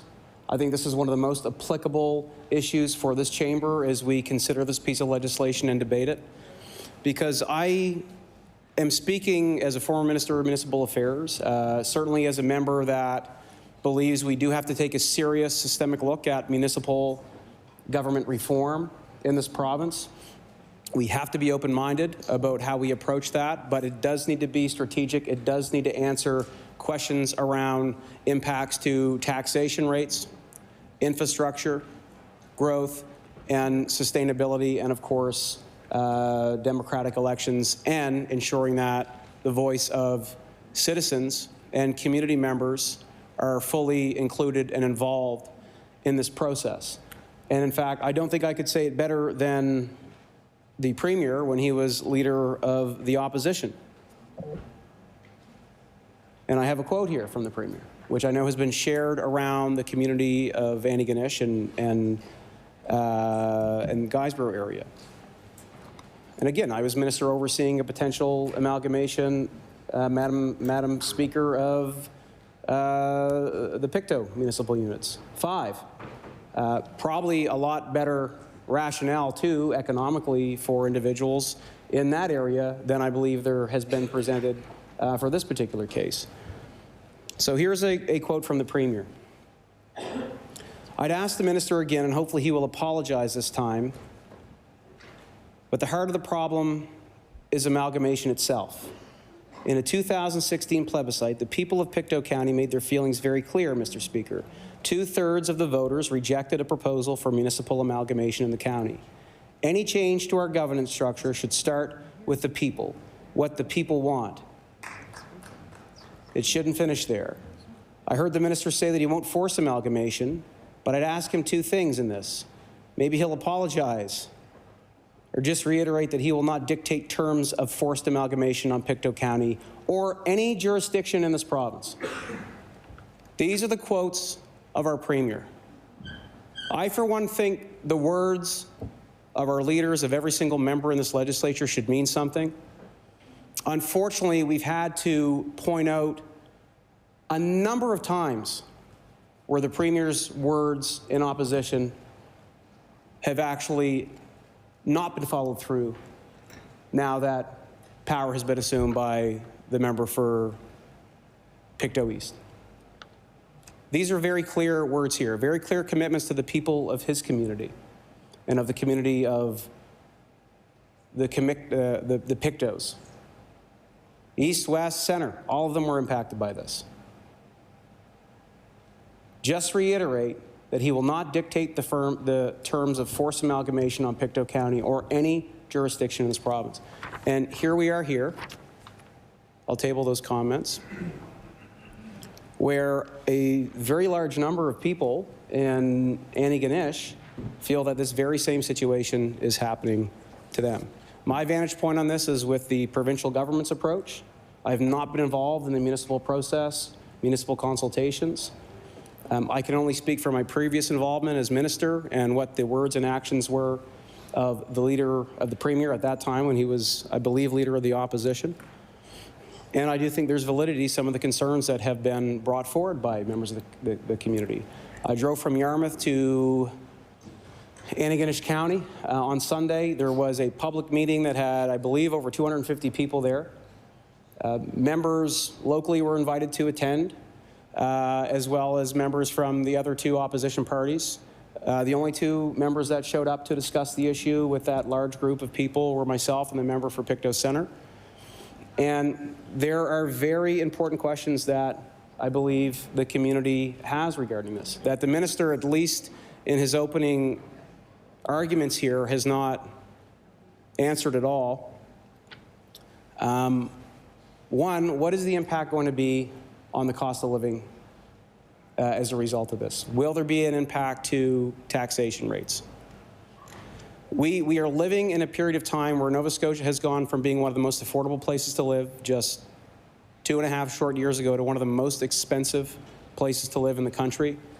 We have seen cost increases in housing, in particular with assessment values shooting through the roof, tax rates going up to the max that they can, but also assessments going up to a point for anybody that's new coming into the housing market, young people that are graduating from university or high school and starting work, aren't able to afford. So we are at a point in this province where there is going to be a very big growing gap in wealth in Nova Scotia with those that have purchased housing, that own physical assets and property, and those that don't. And that's our young people that are going to be impacted the most. No information to date from the minister on what the impact of tax rates are going to be, whether it's business tax rates or property tax rates. This is a critical question that needs to be answered for the people of that area, because again, we are all experiencing, all of us who are homeowners, the increase in those property assessments. And Nova Scotians are being taxed to death right now. We have some of the highest taxes in the country on housing, on sales tax, and on income, and still have some of the highest taxes on income, even with the government's new bracket creep commitment in the budget. The other thing the Premier committed to was that so long as this issue was being addressed in the courts, that there would not be a piece of provincial legislation that would be brought forward. Again, another promise that was made by the Premier that's not being followed through on. And he made that promise when he was Premier. There's still an appeal going on. related to the challenge to this piece of legislation. This issue has not gotten out of the courts to date, and yet the government is still moving forward with this. And there's evidence to suggest, again, back to the Premier's initial position of believing that the voice of the people is what matters most when it comes to governance changes like this. Again, not my words, but his. Members of the community have been so concerned about this issue and its implications, and not feeling that they received answers to their questions from the minister or local members, that they put their own money on the line for a court challenge, but also to conduct a survey of residents in the area. Done by Main Street Research. This is a well-known polling firm, one of Canada's top public opinion and market research firms. I know the folks that run Main Street Research. I've met with them. They are one of the top polling and research firms in the country, certainly. One of the ones that are used the most. And the methodology seems to be very strong on this. The margin of error is consistent with any public polling that happens with narrative research or other research firms. And the findings are pretty stark on this one. Should the residents of the town and county of Antigonish be given a vote to consolidate before a merger is considered? Over 75%, close to 76% of community members in that area said yes. Again, not all these folks are against amalgamation or reforming the municipal government or merging them. I've spoken with a lot of these folks. It's not about taking a hard position on doing this or not. It is about having a say in the future of their community. Again, as the Premier previously committed that he would ensure happened in every single municipality in the province. Close to 76% of people just want to have a say in this. There's other data in here around voting intentions and around the level of consultation that people believe that they received. And I'll table this data for the House's consideration. Wide range of age groups that have been polled here, consistent from 18 years to 50, 50 to 64, 65 plus. Similar sample sizes and consistent findings as well.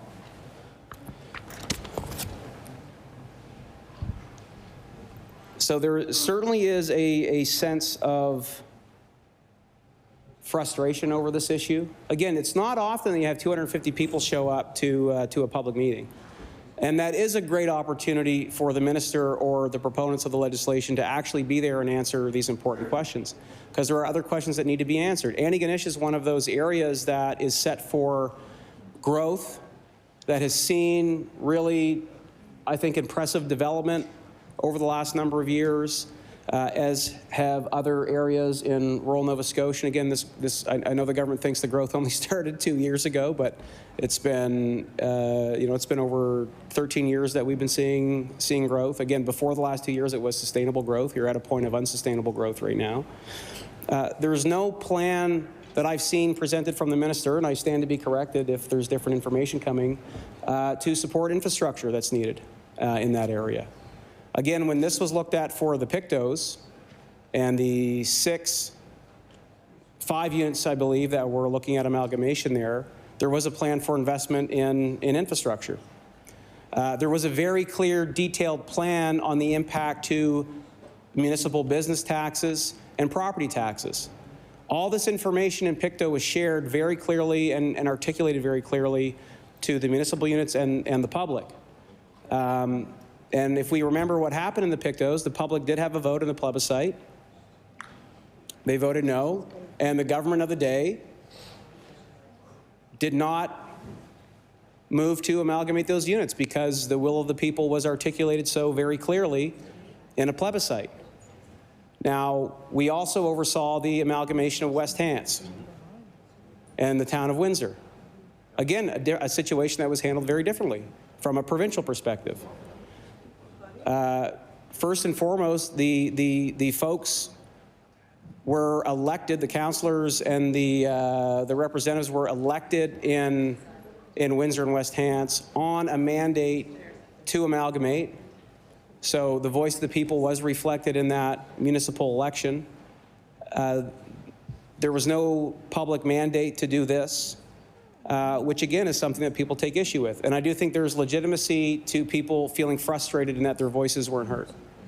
And again, I'm not saying that municipal reform doesn't need to happen. In fact, I do think it does. But the voice of community members should play a very heavy role in terms of how that happens. Because what I'm hearing from folks there is they just want to say, there's a lot of pro-amalgamation folks there that just want to have a say in here. They feel that it is their right to have that say, and they feel that the provincial government, particularly because of the commitment and words of the Premier when this happened in his community, that they would be given the same level of respect and treatment.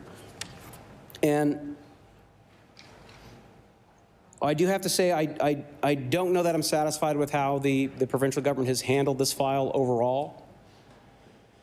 It's been very herky-jerky. It's been unclear. What has happened here is, first, the word was given again to the municipal leadership of the town of Antigonish and the county that we're going to do this if you move forward with a vote. We're going to do it. You have our word. So the word is given to the municipal units. I've talked about this before on the record in the chamber. As soon as there's political disturbance, political pressure that arises from the community, the government quickly pulls their horns in. As soon as there is a court challenge, the government says, no, actually, we're not touching this. Okay, and we're not going to touch it until the court ruling is over and the court proceedings have been concluded. Court proceedings are not concluded and the government is still moving forward with this. So I feel this has not been part of a broad strategy to deal with cost of living pressures or infrastructure needs or taxation in the area. From the provincial perspective, it's been very much about the politics of the day, where the pressure is coming from and responding to that pressure. And that certainly is one thing that this government is very good at. Moving with the political winds, not really being anchored to any specific strategy, agenda, or vision, or plan, but surviving politics day to day, week to week. Because I think that's the name of the game with this government, is to survive as long as they can. And I think holding power is more important to this government than what they do with it. So we hope as debate continues on this bill that some of these critical answers for the people are answered from the minister. Because again, it's not entirely true that the people of Antigonish and Antigonish County don't have a vote. The reality is just two members of that community have a vote. The member for Antigonish and the member for Guysborough. There will be votes from that community, but just two. And the minister has said that the decision on all this has rested with the municipalities. That's clearly not true. If the decision rested solely with the municipalities, the minister wouldn't be bringing forward special legislation and we wouldn't be debating this here in the chamber. The fact is this decision rests with the minister. It does not rest with the municipal units. It rests in this chamber. This is where the law will be passed. So the minister can't have his cake and eat it too and say, well, it's the responsibility for this rests with the municipality. It does not.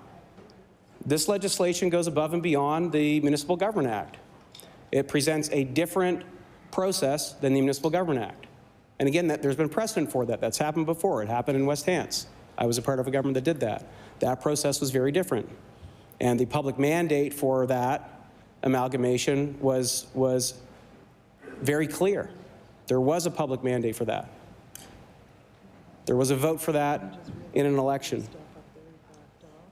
But at the heart of this for me is, again, the commitment and the words of our elected officials. I wish I could say this is the first time that the word of the Premier has not held true now that he holds power. We've seen it with school boards. There was a commitment to bring school boards back. That hasn't happened. We've seen it respecting local decision-making, where the Premier promised to respect local decision-making. And the opposite has happened, where independent boards have been consolidated and power has been concentrated, where the local decision-making of municipal units that haven't been on side with the government, like HRM and CBRM, have been overridden. We've seen it with the Better Paycheck Guarantee, which has not been followed through on. That was a promise in the platform by the government. We see it in the pension that was promised to family doctors that hasn't showed up anywhere. We see it in the Nova Scotia Loyal Program that hasn't been executed on. Again, time and time again, promises made, commitments made, public positions made, and not kept. We see it recently with the Coastal Protection Act. Again, a law that was passed in support with all three parties in this chamber. And what's happened now that the PCs have power? Now there's an app to save us from coastal erosion and coastal damage. It's frustrating, to say the least. I share the frustration of the people of Antigonish on this particular matter, where they thought they were getting something when they voted for the Premier, and they're getting the opposite. And I do think there's very important questions that need to be answered by the minister, since this is his piece of legislation, on the impacts of taxation rates, on the funding that's going to accompany this act for infrastructure to accommodate growth, and how the governance and elections are going to play out. Because also what happened in West Hants, the election date was legislated. There's not a legislated election date in this act. So people are going to have to trust the minister at his word,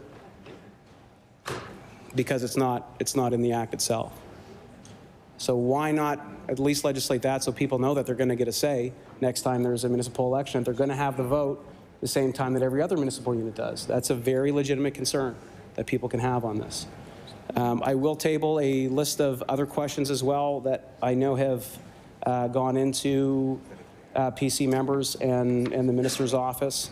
I don't believe there's been answers given to these yet, based on what I've heard from community members, but I'll certainly table that for the minister's benefit. And I certainly hope when we further debate this bill in Committee of the Whole and Law Amendments Committee of the Whole in third reading, that we do get some answers to these really critical questions that are being asked by members of that community. Thank you, Madam Speaker.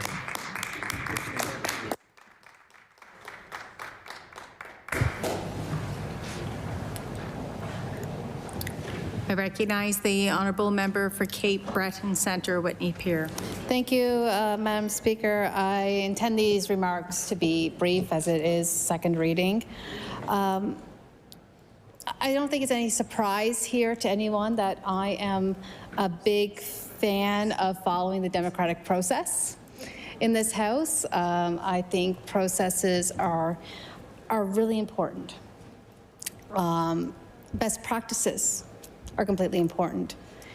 And it is unclear to me, and I think a lot of others, whether the process of getting to the point of this legislation being introduced to consolidate Antigonish has been guided by the democratic best processes.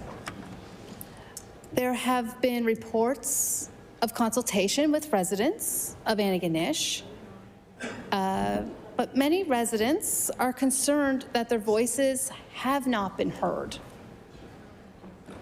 This worries, this worry continues as this government presents this legislation today, and those involved with the advocacy group, Let Antigonish Decide, are feeling underrepresented, given how the government is moving forward ahead of an appeal hearing of the previous decision made by the Nova Scotia Supreme Court judge that gave the legal green light for this consolidation.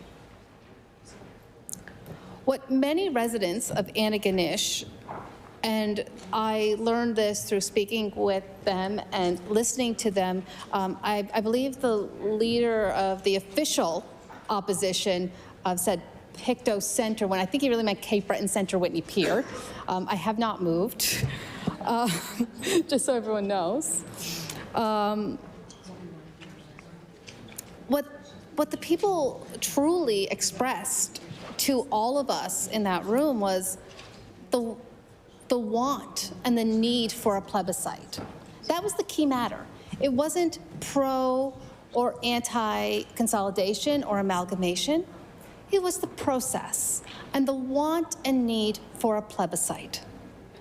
Because as they expressed to us, this wasn't a matter that was being discussed on their doorsteps during the last election, the last municipal election. This was not something that was discussed on the doorsteps. So the first time they heard it was about 2 years into a government's mandate. And so they wanted that plebiscite.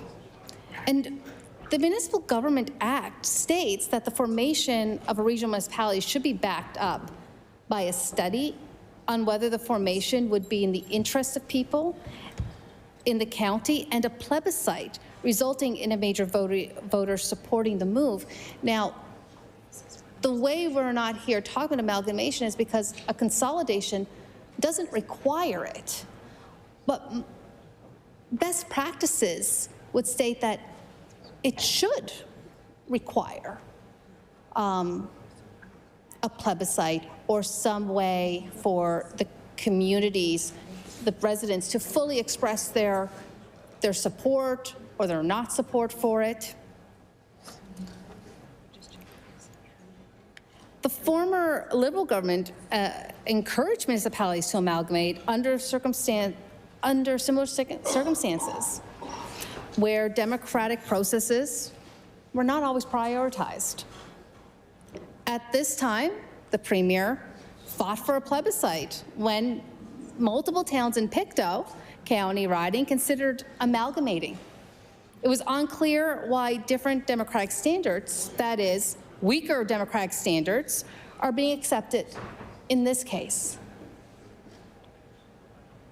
Coming from the CBRM, where we were forced amalgamated, and the Speaker, he will remember this quite well, that it's been 30 so years on, and that pain of that forced amalgamation is still very raw in the CBRM. It's brought up in almost every other conversation that you will have when talking about municipal government and issues within the municipality. Well, that forced amalgamation that was done to us by the provincial government, if it wasn't for that. And I bring up the CBRM's example because although the town and the council are in support of it, it's only by one vote majority that the two councils seem to be in support, by one vote each. So that doesn't really give a clear mandate. So a plebiscite, going through that process, would provide a more clearer mandate for the government, for the two governments moving forward to potentially turn into one. And so with that, I fear that building a consolidated municipality atop of a shaky democratic grounds will cause growing pains that will remain for a very long time. But I do, and with talking about that process, again, I want to make clear, we are neither for nor against consolidation or amalgamation. We are about the process and ensuring the best democratic processes are used when making these changes to how municipal units and how residents interact with their government. So with that, Mr. Speaker, I look forward to hearing from community in law amendments. And with that, I'll take my seat. Thank you. I recognize the honourable member for Cumberland North. Thank you, Mr. Speaker. I want to stand and just make a few comments on this bill. And the only reason I'm doing so is I've had several emails from residents of the Antigonish area. And they communicated to me their frustration that they felt that their voices were not being heard. So when I received the emails, I encouraged them to contact their own MLA from their area, and they sent back saying that they were not getting a response from their own MLA. So on behalf of those residents, Mr. Speaker, I'm just going to stand and share with them some of their concerns, which have already been shared by the other two members that have just spoke. But people are feeling like their voices are not being heard. And that is not reflective of grassroots true democracy. This House is called the People's House for a reason, and that is we are supposed to, as elected representatives, for each of our areas, bring the voices of all the people from our area, not just the ones of the people that we agree with, right? And that is true democracy. So I do want to stand and make sure that the people of Antigonish that reached out to me, I want to hold true to my word that I stood here in the legislature and made sure that their voices were heard, that they want a plebiscite, they want a vote, and that should be considered. Certainly the current premier, when he was in opposition, spoke in favor of local decision making. However, now that he is in government, we are not seeing that. And I don't think that's fair to the people that elected him. Madam Speaker, certainly it is easier to make top-down decisions, but that is not true democracy. And here in Nova Scotia, people deserve a government that listens to them. I do want to speak to amalgamation and to dissolution. Many people in this chamber know that we've experienced both in Cumberland County, and I do want to share that I would say it's been fairly successful. Spring Hill was not, the people of Spring Hill were not happy when this was first announced. For the most part, it was forced due to financial reasons, and also the town of Parsbro. But I think most people would agree now in those areas that some of their fears did not come to fruition. And I think one of the fears behind when people hear the words amalgamation or dissolution of their municipal governments, people worry that their identity of their community is going to be lost. So there's a lot of emotion in small villages and small municipalities and small communities. People love their identity and they love their communities, and that matters. That's important here in Nova Scotia. It's important to recognize. But I do think when the processes are done properly and people's voices are heard and we see true grassroots democracy and change comes from the people, then that's when we see success. And Madam Speaker, I do think we have many examples of success here in Nova Scotia, specifically when the town of Liverpool and the county of Queens amalgamated, and they have been very, very successful. So I do think there's a lot of great examples that, and the town of Antigonish and the county of Antigonish, I think likely will be successful too, but I think that it's very important that the people's voices are heard, and there's many people that are feeling from that community that their voices have not been heard. So with those few comments, I will take my seat. I would like to have the minister speak at some point to some of the concerns around costs of policing. What are people going to expect when it comes to their services? Will they see a decrease in their services, the municipal services? Will they see an increase?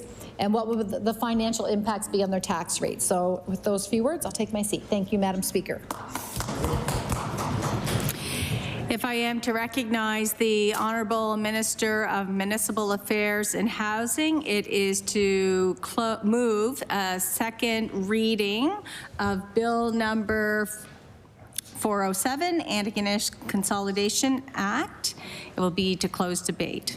The Honourable Minister for Municipal Affairs and Housing. Thank you, Madam Speaker. I will make a few comments. I know that there will be committee of the whole House, there will be third reading, there will be other opportunities to address some of these things. So, and maybe more of my colleagues will speak as well. Maybe just to work my way backward through some of the comments. In terms of policing, the way this consolidation is happening has really been informed by what happened in Windsor, West Hants, where the way the consolidation took place actually led to an increase in cost in policing. And the reason that this is the town being consolidated into the county is primarily to alleviate what would be certainly policing increased costs. And I've seen the number, I don't have it right in front of me, but in the order of $750,000 annually. So that would be a big added burden and a big disincentive to this consolidation if it happened in any other way. But the way it's happening has been informed by that. I just want to address a few of the comments by the Leader of the Opposition. I have to say that one thing we've learned in this House the last session was that municipal leaders around the province do pay attention to what's happening here more so than the ordinary public. And so these types of debates, we know most people don't hear them, but we do know that our municipal leaders around the province tend to hear this stuff. And I'm very disappointed at the comments by the Leader of the Opposition, which have gone so far from where his government was when it was run by previous leaders in terms of encouraging and working to make amalgamations happen. And really this is being patterned somewhat on the West Hants-Windsor amalgamation and certainly being informed by it. It's not a forced consolidation by us. It's a legitimate and a twice given vote by municipal councils, both from the town and the county, to double down. I do have a document I do want to table, which is written by two previous and very respected municipal leaders, Herb Delory, former warden of the County of Antigonish, and Carl Chisholm, former mayor of the town of Antigonish, which was recently a letter to the editor, which speaks very forcefully on the need to do this consolidation, on the importance of the town and the county working together, on how integrated they have become, how the reality is the citizens of both the town and the county are doing business. You're a resident of the county, but you're doing your banking in the town, and it's just really, it's become one community. And so I have a great deal of respect for the mayor and the warden of the town and the county, and the position they've taken. And this is I can suggest to the Leader of the Opposition that this is a debate which is being closely watched by our municipalities across the province. And we certainly realize that change is difficult. I know there's some loyalty to the municipal structures that are there. They've been there for more than 100 years, and but a lot of things have changed in 100 years, Madam Speaker. And the way that we interact in our communities has dramatically changed. The convenience of driving around. Our children, the children in these two communities these two municipalities are in fact going to school together. They're on the same hockey teams. It's really one community. This consolidation will reflect that. And so with that, I move to close second reading. The motion is to close reading of Bill number 407, Antigonish Consolidation Act. Would all those in favor of this motion please say aye? Aye. Contrary minded, nay. The motion is carried. Bill 407, an act to consolidate the town of Antigonish and the municipality of the county of Antigonish. Ordered that this bill be referred to the Standing Committee on Law Amendments.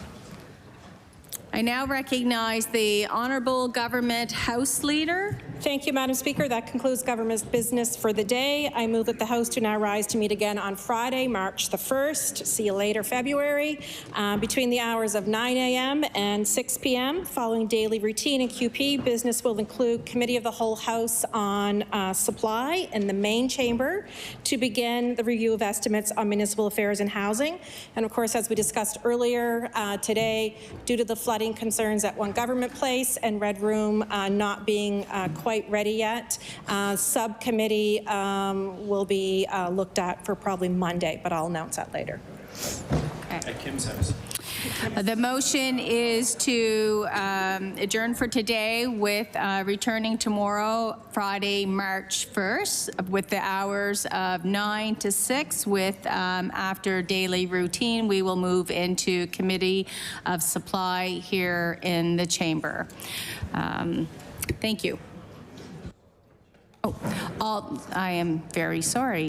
All those in favor in adjournment, please say aye. Aye. Contrary-minded, nay. The motion is passed. Thank you.